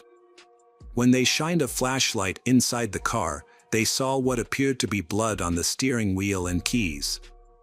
They then knocked on Michael's door, but no one answered. The lights were on inside the house, and the police could hear water running inside, which made them suspect that Michael might be destroying evidence or washing bloody clothes. So they continued knocking. Michael finally opened the door. He remained calm even after being informed of his ex-wife's murder. Michael answered all the police's questions calmly and allowed them into his home without a warrant. According to him, he had gone to the store during the day, returned home, and had not left since. Michael even signed a form giving the police permission to search his home. As he reached for a pen to sign, the investigators noticed a deep cut on his right hand. Michael explained that he had accidentally cut himself earlier while carving pumpkins for Halloween. However, the police were skeptical. The wound was still fresh, and blood was still oozing from it. As several police officers began searching Michael's home, he was asked to go upstairs with an officer to show his identification. However, when he entered the bedroom, Michael's actions aroused suspicion as he appeared to be reaching under the bed. The officer asked him to move away and found a loaded gun holster under the headboard. After discovering the weapon, the police took Michael downstairs to meet with other officers. Their colleagues discovered other suspicious evidence. They found drops of blood on the floor, which led them to the garage, where there was a washing machine and bloody clothing.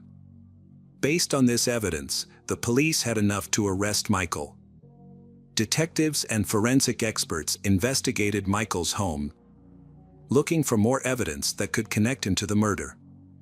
Police are awaiting the results of blood analysis and have discovered other grisly signs.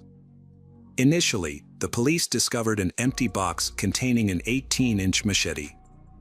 Medical experts determined that the shape of the knife matched the wound on Doreen's body perfectly.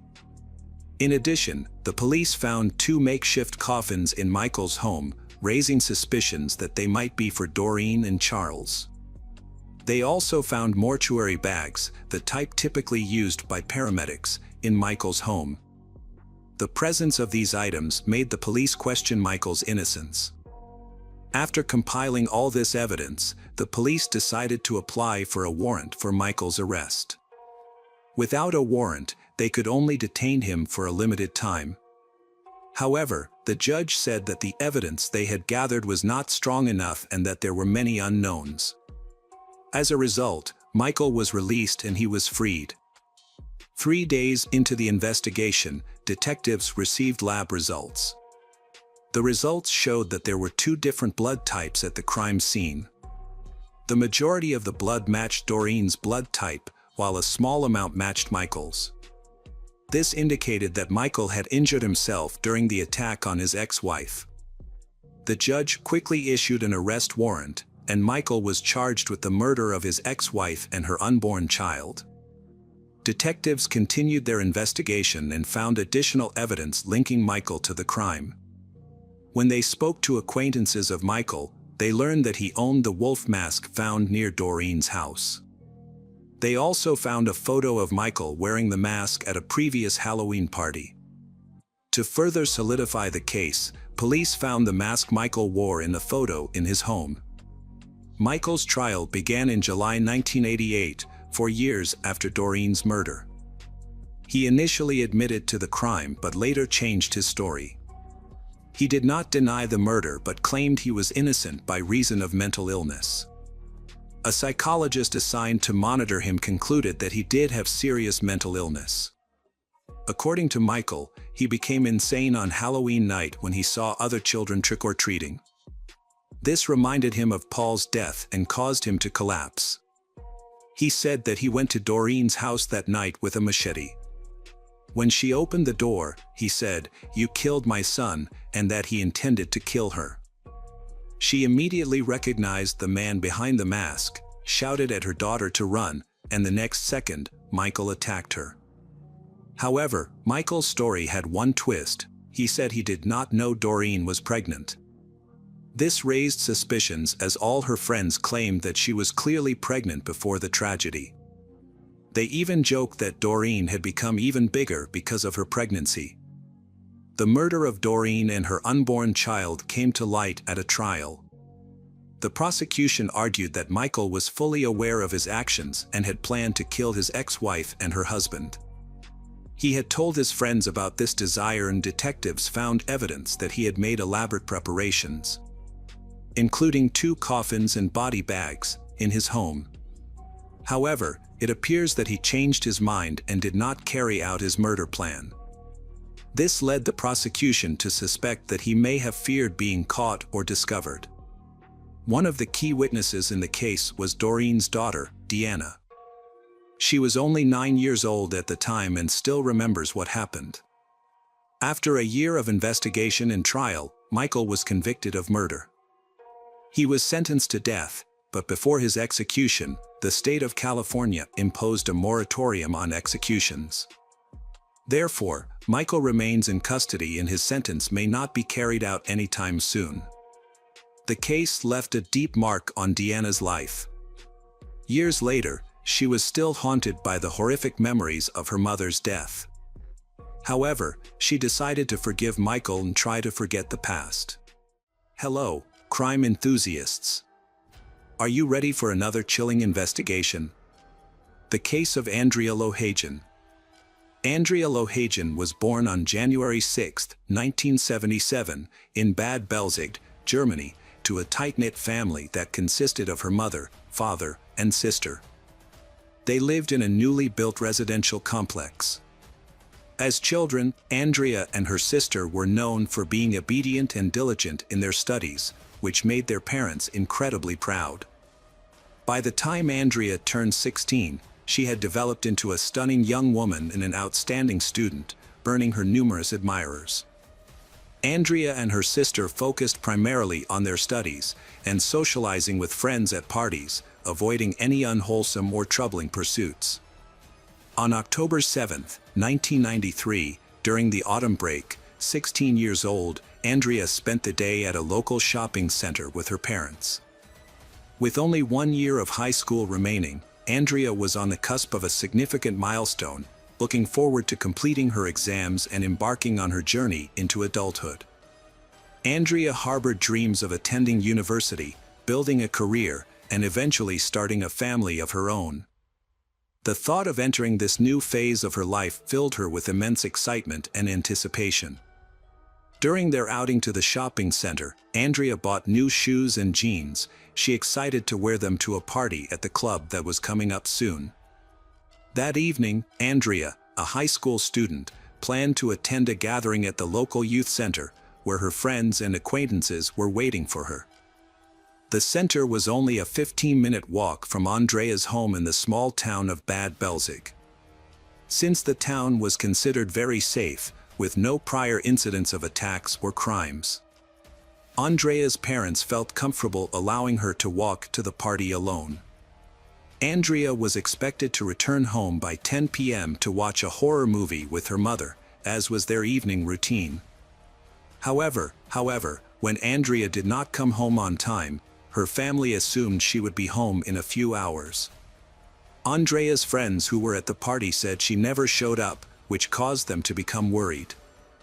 This was unusual behavior for Andrea, who was known for being responsible and punctual. She had never been late before, so her friends were worried. Unfortunately, it was difficult to reach Andrea directly, as mobile phones were not widely used at the time, and the youth center didn't have a landline phone. Her friends would have had to leave the party to call her from another location. Nevertheless, the group chose not to jump to conclusions and stayed at the club. They thought Andrea might be dealing with family issues that prevented her from attending the party. Despite the youth center being close by, none of them tried to check on her. The girls assumed Andrea was either running late or grounded at home, and they continued to enjoy the party. However, when Andrea failed to return home by midnight, her mother grew worried. Normally, Andrea would be home by this time, watching another horror movie. At first, Andrea's mother thought she came home late because she had gone out with friends or visited someone's house. But as the hours passed and Andrea didn't show up, her mother became increasingly alarmed. She tried to contact her daughter's friends, with whom Andrea was supposed to be visiting that evening, but none of them were home. This left her unable to get any information about Andrea's whereabouts. Later, one of the girls finally answered, but she had no information about Andrea. The mother became increasingly worried, realizing that her daughter could not stay out so late, as she had to go to school the next day. At 1 a.m., the mother's concern reached a breaking point. She woke up her husband, and they set out in their car at 1:30 a.m. to search for Andrea. They spent hours searching the area around Bad Belzig but found nothing. They visited the youth center, but Andrea wasn't there.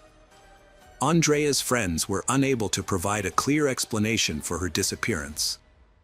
It was also unknown whether she went missing while heading to the club or after leaving it. Most partygoers had already left, and the remaining youths couldn't provide much information. Around 4 a.m., Andrea's frantic parents reported her disappearance to the local police. However, the police responded slowly and failed to conduct a timely search for Andrea. The police officers initially thought that Andrea had just gone out and would come back home by herself in the morning, once she was sober. However, her parents were certain that something terrible had happened to her. They knew Andrea wouldn't run away because she had no reason to do so. All Andrea's belongings and money were still at home, she wasn't dating anyone, and none of her friends had seen her that night. A week went by before the police started investigating Andrea's disappearance. Up until then, her parents had been searching the town on their own. They had contacted all the local hospitals, but none of them had any information about Andrea. As the search continued without any success, Andrea's parents became increasingly suspicious of a plot of land formerly owned by Andrea's ex-boyfriend's grandfather. Andrea and her ex-boyfriend had broken up shortly before she went missing. There were reports that her ex-boyfriend was struggling to cope with their breakup. The outside of the property appeared abandoned, except for a small, old shed that caught the attention of Andrea's parents. They suspected that Andrea's ex-boyfriend might be connected to her disappearance. They thought it was possible that he had ambushed her on her way to the club, attacked her, and taken her. The parents immediately contacted Andrea's ex-boyfriend, but he denied any involvement. He stated that he was at home for the entire evening and night, and his family members were ready to confirm his alibi. However, Andrea's family didn't believe him. The police were informed by Andrea's parents about a suspicious piece of land owned by her ex-boyfriend's grandfather, and they agreed to investigate. It wasn't until a week after Andrea's disappearance that the police took the investigation seriously. Detectives started questioning the people who were at the youth club on the night Andrea went missing. Many of the partygoers were friends and acquaintances of Andrea, but their statements didn't shed any light on the case. The teenagers who frequented the club often got their dates and days mixed up, making their accounts confusing and unclear.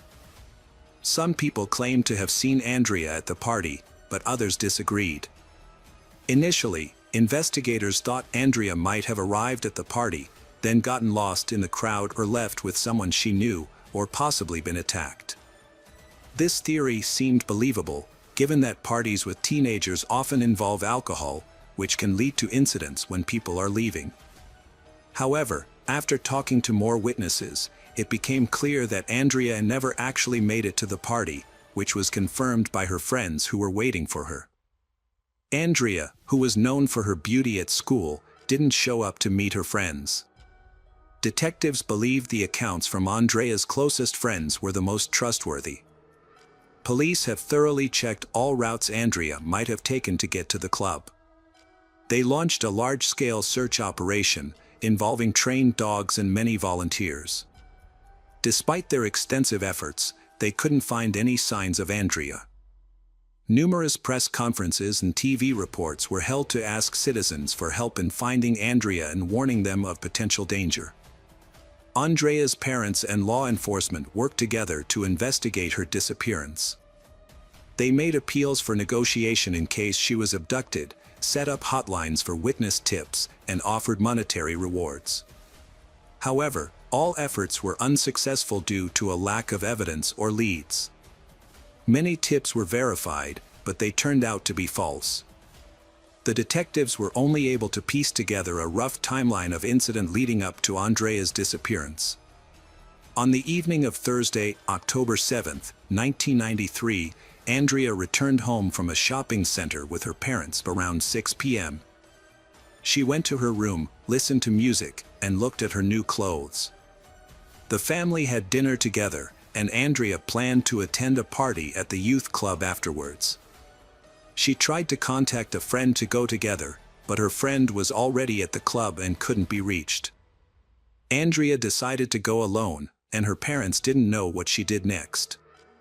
Investigators suspected that Andrea may have been a victim of sexual assault. They thought that her attractive appearance might have caught the attention of a predator, leading to a crime. To investigate, detectives made a list of Andrea's ex-boyfriends and admirers, and checked their alibis. Investigation found that each of the suspects had a reliable alibi for the time of the incident, making it unlikely they were involved.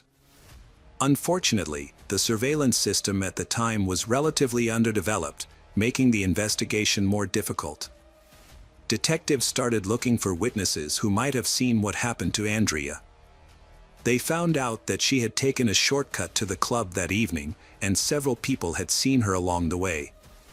According to their accounts, Andrea had passed by a group of young people and a couple of teenagers. But she didn't know any of them, so she just kept walking. The last people to see Andrea alive were two boys, 13-years-old Robin and 14-years-old David. By law, their identities and photos were kept private, but detectives were able to track them down and take their statements. The boys said they had simply nodded at Andrea and then gone their separate ways. After that, Andrea seemed to disappear. It became clear that Andrea never made it to the meeting spot with her friends, which meant something terrible must have happened to her on the way. The path she took was a little-known shortcut that mostly only local residents were familiar with. So, the search for suspects focused on people who lived in the nearby houses. Immediately, the police investigation focused on Robin and David, the two teenagers who were the last to see Andrea alive.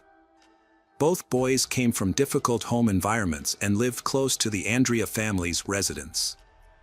They were familiar with the path Andrea had taken. Although they were young, Robin and David had a history of minor crimes, including thefts and break-ins. However, there was not enough evidence to accuse them of a serious crime like assault and abduction. Due to Robin and David's young age, the suspicions against them were eventually dropped.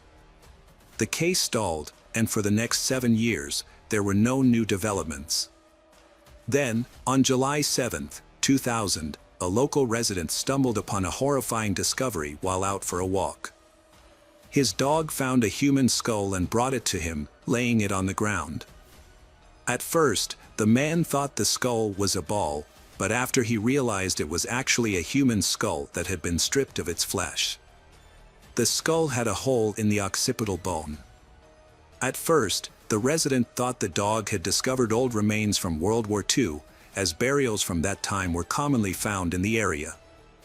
To be safe, the resident informed the police. When detectives received the news, they quickly went to the scene with search dogs. The location where the skull was found belonged to Andrea's former boyfriend. After a lengthy and thorough search, a complete human skeleton was found behind the door of a partially collapsed shed, hidden under a pile of construction debris. The skeleton's poor condition made initial identification impossible. Searching the nearby utility building did not turn up any clues, personal items, pieces of clothing, or other evidence. In recent years, the only person to have gone missing without a trace in the area was Andrea Lohajian. Consequently, most people immediately assumed the remains belonged to her. Andrea's parents described the outfit she wore on the day of her disappearance, including new black platform shoes and jeans purchased that day. However, none of these clothing items were discovered in the shed, which implies that the perpetrators likely got rid of them. It was also possible that Andrea's clothes were torn off shortly before her death, perhaps during an attempted assault. The remains were only identified as Andrea's after a thorough forensic examination, including an analysis of dental records. This allowed Andrea's family to learn the truth about her fate and give her a proper burial. However, it also sparked concerns about how thorough the initial searches were, since her body was found in an area that had already been searched before. A review of the search operation reports showed that investigators had examined the area, including an abandoned shed filled with debris, but they didn't find anything unusual at the time. It is possible that the body was hidden there later, but there is no evidence to confirm this. The investigation initially concentrated on the accounts of witnesses who claimed to have seen Andrea in the company of two teenagers, Robin and David, aged 13 to 14, just before her disappearance. Andrea's vanishing after being seen with Robin and David had seemed suspicious. The boys were questioned again and repeated that they had seen Andrea on the night she disappeared, but had only greeted her and had no involvement in her disappearance. Despite the lack of evidence, but the investigation still points to their involvement in Andrea's disappearance. It seemed unlikely that such young boys could be responsible for her murder, but their involvement couldn't be ruled out entirely. Further investigation revealed that the boys had a connection to the location where Andrea's remains were found. Witnesses had seen Robin and David near the shed on several occasions, and it was discovered that they had access to the inside of the abandoned building. Additionally, eyewitnesses reported seeing the boys at the entrance of the shed on the evening Andrea went missing, raising more questions and increasing suspicions about Robin and David's involvement in the crime. The investigation into the involvement of Robin and David in Andrea's disappearance was dropped due to insufficient evidence and their young age. At the time, detectives didn't think it was plausible for schoolboys to be involved in the crime. The search for Andrea continued, but authorities, media, and her family failed to uncover any valuable information. The case hit a dead end, and it was eventually shelved as unsolved. Without direct evidence pointing to a killer, detectives stopped their search. It wasn't until 2012, when new leadership took over the regional police department, that the case was reopened. Although new evidence and leads were discovered, there still wasn't enough proof to charge anyone. At this point, detectives didn't have a prime suspect. In May 2016, the case took a major turn, when David, a 37-year-old man, died in Berlin from a serious pancreatic disease caused by years of drug addiction and unsettled lifestyle. He was one of the teenagers who had last seen Andrea alive. During a train trip, David suffered a fatal internal hemorrhage, and his death certificate listed natural causes, despite his extensive criminal history. Following David's death, a witness came forward to the authorities, claiming to have information that could solve Andrea's murder case. David's mother was a witness, but she concealed the disturbing truth about her son's involvement in the case. She revealed that on the evening of the murder in 1993, David, then 14, and his 13-year-old friend Robin encountered Andrea while walking on the same path. The two boys, drawn to Andrea's fashionable clothing, decided to attack and rob her. When Andrea recognized them in the darkness, fearing they would be exposed, Robin and David brutally killed her. The investigators were shocked by a sudden turn of events. They had previously suspected Robin and David of a crime, but lacked evidence to prosecute them.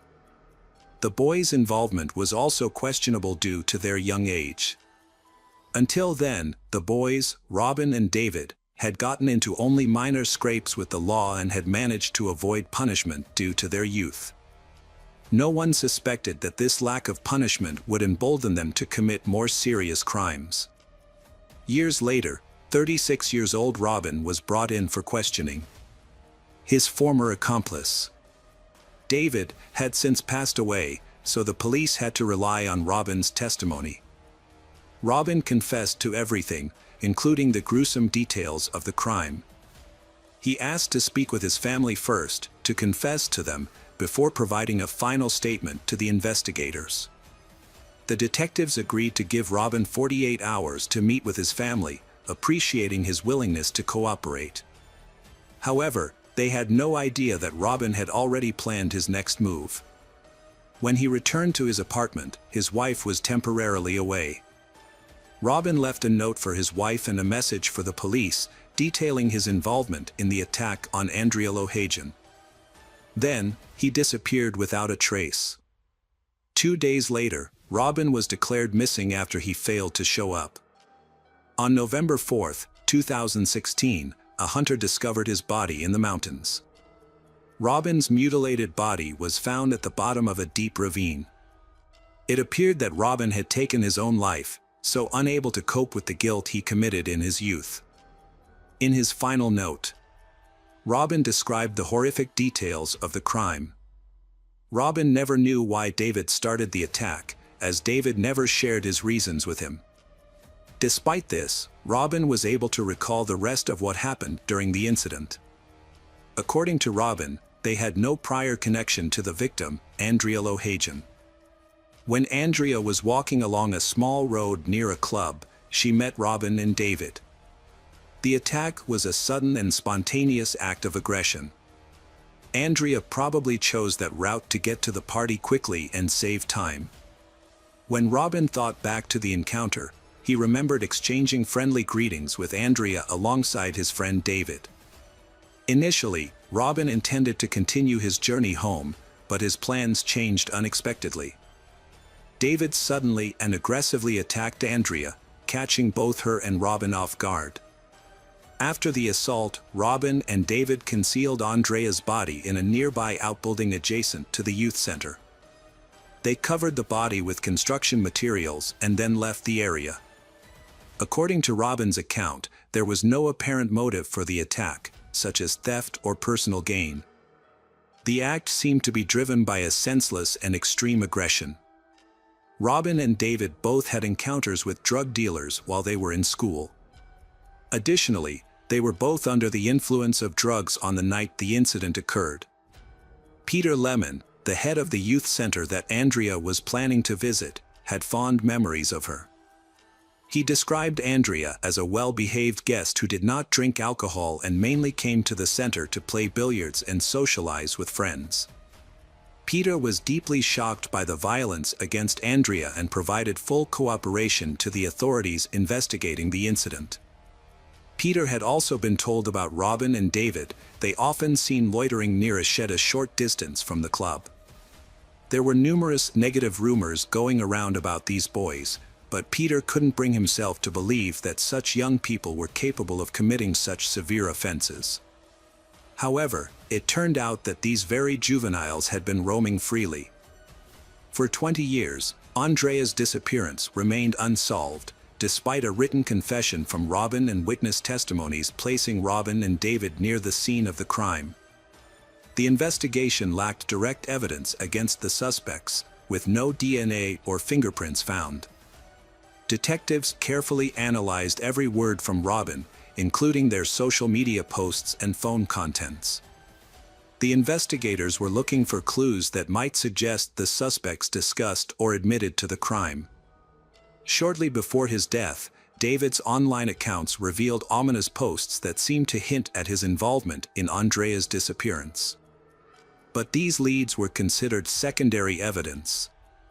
It is presumed that David knew the investigation had reopened and was consumed by guilt. Although he did not intend to surrender to authorities, but his life had spiraled downward due to his struggle with drug addiction. David's mother believed her son's death was a sign from fate. She had been afraid to turn him in to the police, and David and his friend Robin were hesitant to share information about their past due to fear of revenge from people they used to associate with. This fear was legitimate considering David had a record of past violent behavior and convictions for drug crimes. Despite accumulating indirect evidence, one aspect of the case to horrify detectives, How could two ordinary 13 and 14 years old boys commit such a heinous crime against Andrea? As a result, Andrea's relatives and the investigators began to suspect that a third person, an adult, might have been involved in the crime, guiding Robin and David. The investigation revealed that Andrea's death was caused by a severe head injury from a blunt object. The severity of the injury suggests it would have taken considerable physical strength to inflict it. The detectives questioned whether Robin and David could overpower an older girl and inflict such an injury. This led them to consider the possibility of an adult accomplice, which was supported by other evidence. A new suspect emerged, a man associated with Robin and David's social circle, who was significantly older. However, his name was not disclosed. Robin's testimonies and pre-death note did not mention a third accomplice, and David's mother denied the possibility. Despite this, some witness statements suggested an adult was involved. Specifically, several witnesses reported seeing a truck driver around the same age as the suspect near the shed around the time of Andrea's disappearance. Investigators were able to identify this individual and connect him to the case. In reality, Andrea and her killers, Robin and David, attended the same school. However, due to their age difference, they didn't have classes, participate in the same activities, or have common friends. They may have crossed paths in the hallways or cafeteria. Andrea may have had prior conflicts with Robin and David that intensified their dislike for her. Robin and David both came from difficult and unstable families, which led them to start using alcohol and drugs at a young age as a way to cope. On the night of the incident, they may have been under the influence of alcohol or drugs, which could have made them more aggressive. What's more remarkable is that Andrea's remains were found on a plot of land owned by a relative of one of the killers, her ex-boyfriend's grandfather. Some people believe that this resemblance cannot be a coincidence, and they suspect the involvement of her ex-boyfriend in the case. The public was shocked and outraged when it was discovered that these very teenagers were involved in the murder. The revelation led to widespread criticism, mainly because detectives had initially dismissed the case in the 1990s, citing the suspect's youth as the reason. If detectives had investigated these teenagers as suspects at the time of the crimes, it is likely that the victims' bodies would have been discovered much sooner. An earlier investigation could have helped authorities bring the killers to justice. The autopsy results showed that Andrea had a fractured skull, but the object used to inflict the injury could not be identified. The investigation relied only on a few small bones of Andrea. All that remained of the skeleton had decomposed. The investigation into the juvenile criminals relied heavily on testimonies from David's mother and notes from Robin, as no direct physical evidence was available. One of the key concerns for detectives after reopening the case was whether David and Robin had committed any new crimes during the 20-plus years they were free. While it was unlikely, the detectives could not rule out this possibility. They spoke to local residents. However, the detectives did find a history of minor crimes committed by David and Robin. Further investigation into these incidents uncovered disturbing secrets. As detectives looked into Robin's potential involvement in a recent serious crime, they discovered a disturbing incident. In January 2014, a French student named Louise went missing after meeting with friends at the university hospital. Louise had arranged to meet her friends over the phone just before leaving home, but she never arrived. When Louise's friends tried calling her, her phone went unanswered. Assuming Louise had urgent matters to attend to, her friends went home, but when Louise didn't show up for work the next day without explanation, her friends became concerned, as this was unusual for her. Louise was a responsible person, but one evening her phone was unreachable, and her whereabouts were unknown. Later, Louise's body was later discovered, and the primary suspect in her murder was identified as Robin, a juvenile who had previously been linked to the murder of Andrea and had subsequently taken his own life. What made the situation even more disturbing was that Louise personally knew Robin, but she had no idea about his dark past. As a result, she became his second victim. Despite the suspicions, proving Robin's involvement in Louise's murder was difficult due to a lack of direct evidence. The case remains unsolved, and many have criticized police for dropping the investigation into Robin and David, suspects in Andrea's 1993 murder, citing the suspect's young age at the time. The carelessness shown in handling the case allowed criminals to commit new crimes with a high likelihood. Robin's past crimes were neglected, and his case was left unsolved, ultimately leading to the death of Louise. Years earlier, Andrea's body was left to decompose, and her case was also neglected. The Andrea family feels that the young perpetrators didn't get the punishment they deserved for their crimes.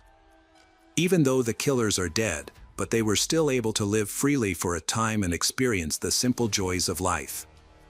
The motives behind Andrea's murder, like many other details of the case, remain unknown due to a lack of evidence. This case shows that the idea that young people are not capable of carrying out serious crimes is incorrect. Although the truth will eventually come to light, it may be too late to deliver justice. Andrea's youth, full of promise and dreams for the future, was tragically taken. Hi there, investigators. It's time to uncover the truth behind another case. The case of Amanda Anderson.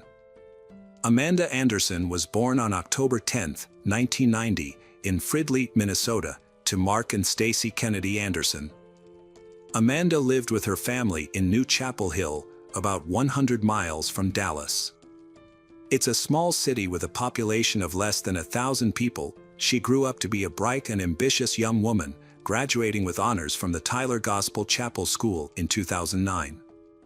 Amanda is an employee of Trinity Mother Francis and a student at Tyler Junior College, majoring in English literature. She was an aspiring writer, a lover of words, music, and life. But on September 15, 2010, Amanda's family had to face frightening events. Amanda's lifeless body was discovered at her family's home in New Chapel Hill. She was found by her 15-year-old brother, Nate Anderson. Nate had just returned home from a jog in the woods. He called 911 and explained the situation to the police.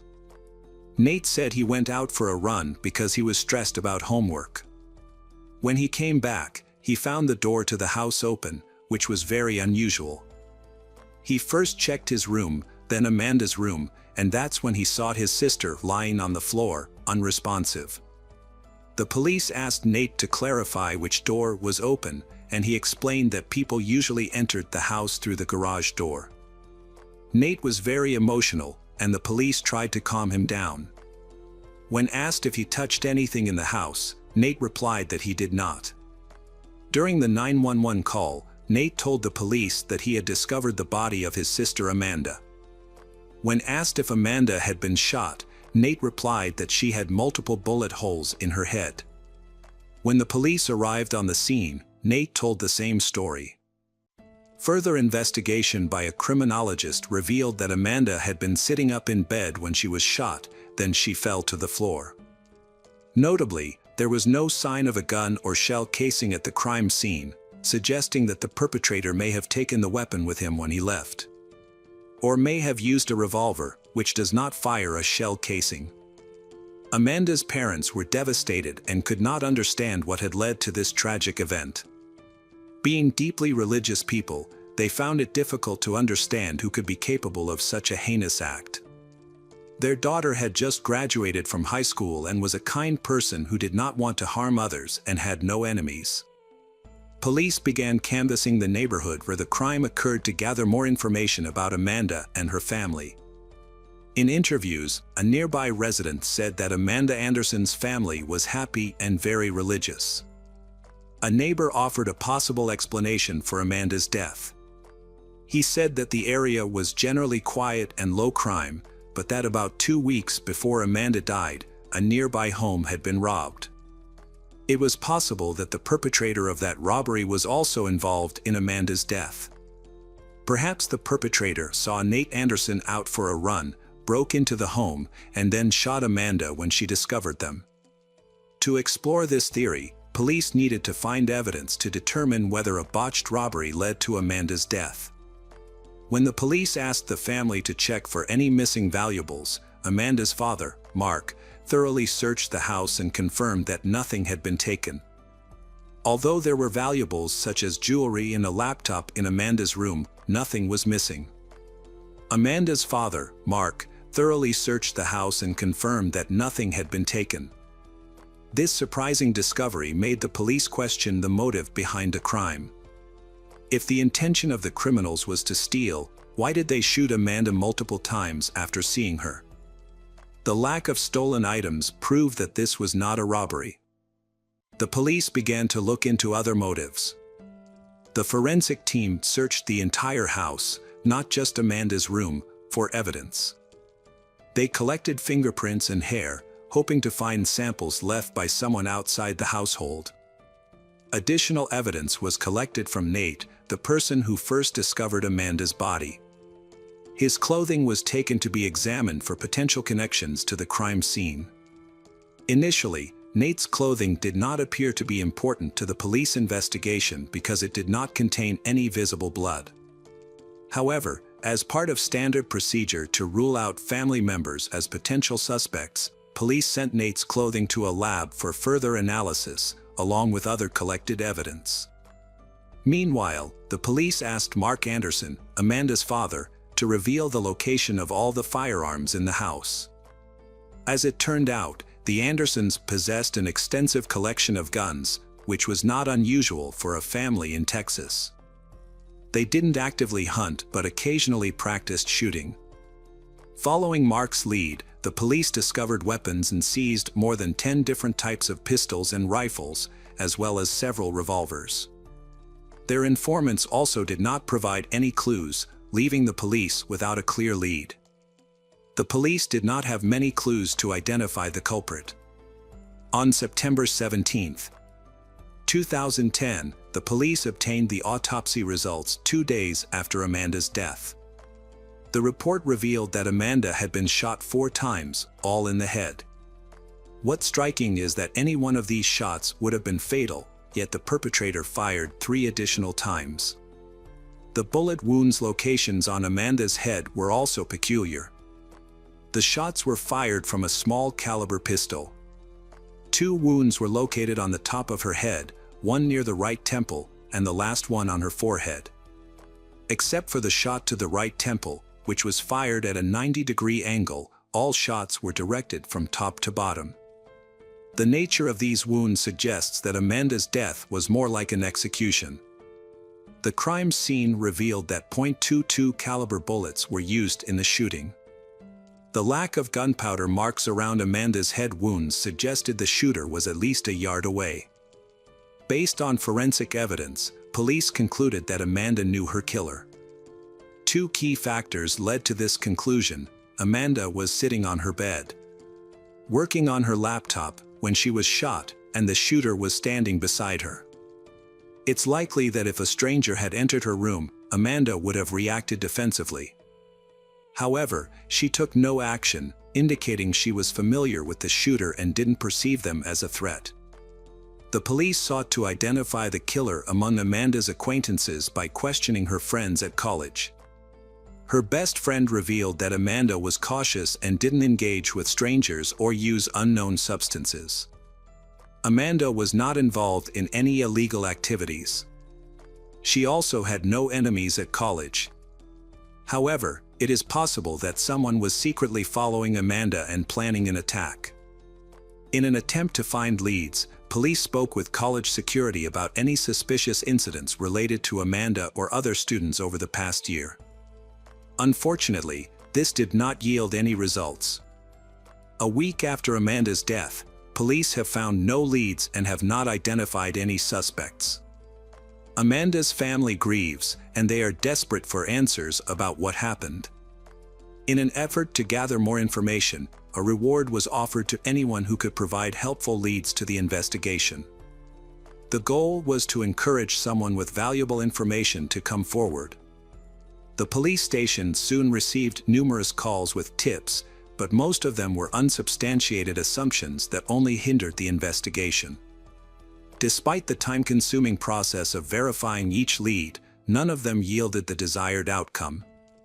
Ultimately, every tip led to a dead end.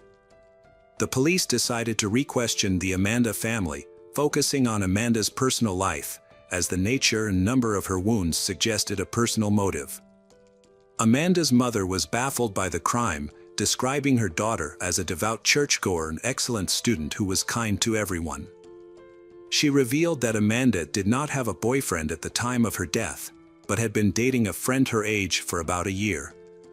However, the relationship had ended, and as far as her mother knew, they had not seen each other since. Police were looking for Amanda's ex-boyfriend to investigate the nature of their relationship and determine whether he had any ulterior motive for harming her. Amanda's ex-boyfriend reported that he and Amanda attended some classes and occasionally went to the movies with friends, but they never dated. They spent time together on a few occasions, however, their interactions were normal. When asked about his last encounter with Amanda, he said that he saw her the day before she died. According to him, she was on her way to pick up Nate from church. This information was not valuable. Therefore, the police decided to review the case from the beginning. The police started with Nate's 911 call. During the conversation, Nate mentioned that he did not go into his sister's room and said that someone had shot Amanda. When asked if Amanda had suffered a gunshot wound, Nate replied that there was more than one wound, specifically mentioning multiple shots to her head. However, when the police arrived at the scene, they did not immediately find evidence of multiple gunshot wounds, despite their experience in such cases. Furthermore, no gun casings or bullet casings were found at the scene. This raised questions about how Nate knew his sister had been shot multiple times. Investigators concluded that it was impossible for anyone standing at the door to know that Amanda had been shot in the head, let alone the exact number of times. The police returned to Amanda's house and inspected the door that Nate said had been propped open when he arrived. Although they found some scratches, the lock showed no signs of damage. This suggested that the scene may have been staged. After the crime lab examined the weapons seized from the home, the officers believed that a .22 caliber handgun may have been used to shoot Amanda. Analyzing all the available information, the officers came to a shocking conclusion. It appeared that Amanda had died at the hands of a family member. The pistol had been hidden in a safe place, and the killer knew where it was. Furthermore, the person who shot Amanda later returned the gun to its original location. Amanda's parents were not home on the night of the murder. Her father was having dinner with a friend, and her mother was at work. Only Amanda and her 15-year-old brother, Nate, were home. Therefore, all the initial evidence pointed to Nate as the prime suspect. However, the police did not understand the motive behind the crime, especially why Nate used their father's gun to harm his sister. To gain a better understanding of the events, the police took a closer look at what happened that evening. According to Mark Anderson, he had called his daughter to remind her to pick up her mother from work. 12 minutes later, Mark received the call from Nate, who was crying and claimed that someone had shot him. What the police found surprising was that Nate had called his father before dialing 911. The police needed concrete evidence before they could file any charges. Their goal was to avoid causing further heartache to Amanda and Nate's parents. The police decided to speak with Mark Anderson without directly accusing their son. However, Nate's parents soon realized that the police suspected their son. In an effort to gather more information, the police asked Mark if Nate had recently used a .22 caliber pistol. Mark revealed that he had given the pistol to Nate a few days before Amanda's death, after which Nate had used it in the backyard for shooting practice. A subsequent search of Amanda's home led the police to the discovery of several .22 caliber shell casings in the backyard. While these casings matched the bullets found in Amanda's body, it was still possible that this was just a coincidence. More evidence was needed to establish a definitive connection. However, 2 weeks after Amanda's death, Nate's clothes, which he had been wearing when he found his sister dead, were sent to a lab for testing with luminol. The chemical reaction showed traces of blood on his clothes. A blood spatter expert concluded that Nate Anderson had either been in the room when the shooting occurred or that he had fired the fatal shots. Tests confirmed that Nate's clothes had his sister's blood on them. This raised many questions, as Nate and Amanda were known to be close and affectionate siblings. Their parents described their relationship as loving, and family photos showed the siblings getting along well. On November 10, 2010, police got a warrant for Nate Anderson. They found him in the church and arrested him for murder. Everyone familiar with the case was shocked. No one could believe that Nate would do such a thing. The trial began on October 24, 2011. It was a long and emotional road for many, especially Amanda's family. Despite the evidence against the young teen, family members vowed to stand by Nate. Nate's grandmother said that Nate knew nothing but church, school, and love, and that Nate would never hurt his sister for any reason in the world.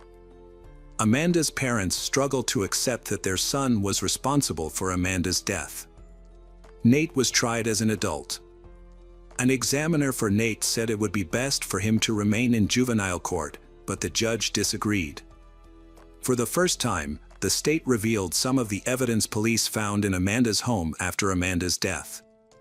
Prosecutors claimed that Nate's computer showed a history of repeated visits to adult websites and drawings of violent scenes. Additionally, one of the text messages on Amanda's phone said Nate should be shot. Her friend asked, "For what?"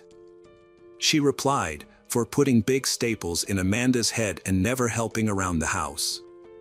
Nate Anderson eventually pleaded guilty to a first-degree crime in February 2012 as part of a plea deal. Prior to his guilty plea, Nate confessed to a psychologist and then to his parents that he was responsible for Amanda's death. According to a statement released by the parents, Nate told them that he shot Amanda with a handgun found in their home. Mark Anderson, Nate's father, stated that Nate begged for forgiveness, which he granted. Stacy, Nate's mother, expressed the pain she faced. Was a loving mother to both of her children. As a result of the plea agreement, Nate was sentenced to 20 years in prison with the possibility of parole after 10 years. His attorney believed that entering into a plea agreement was in Nate's best interests, as neither Nate nor his family wanted the case to go to trial.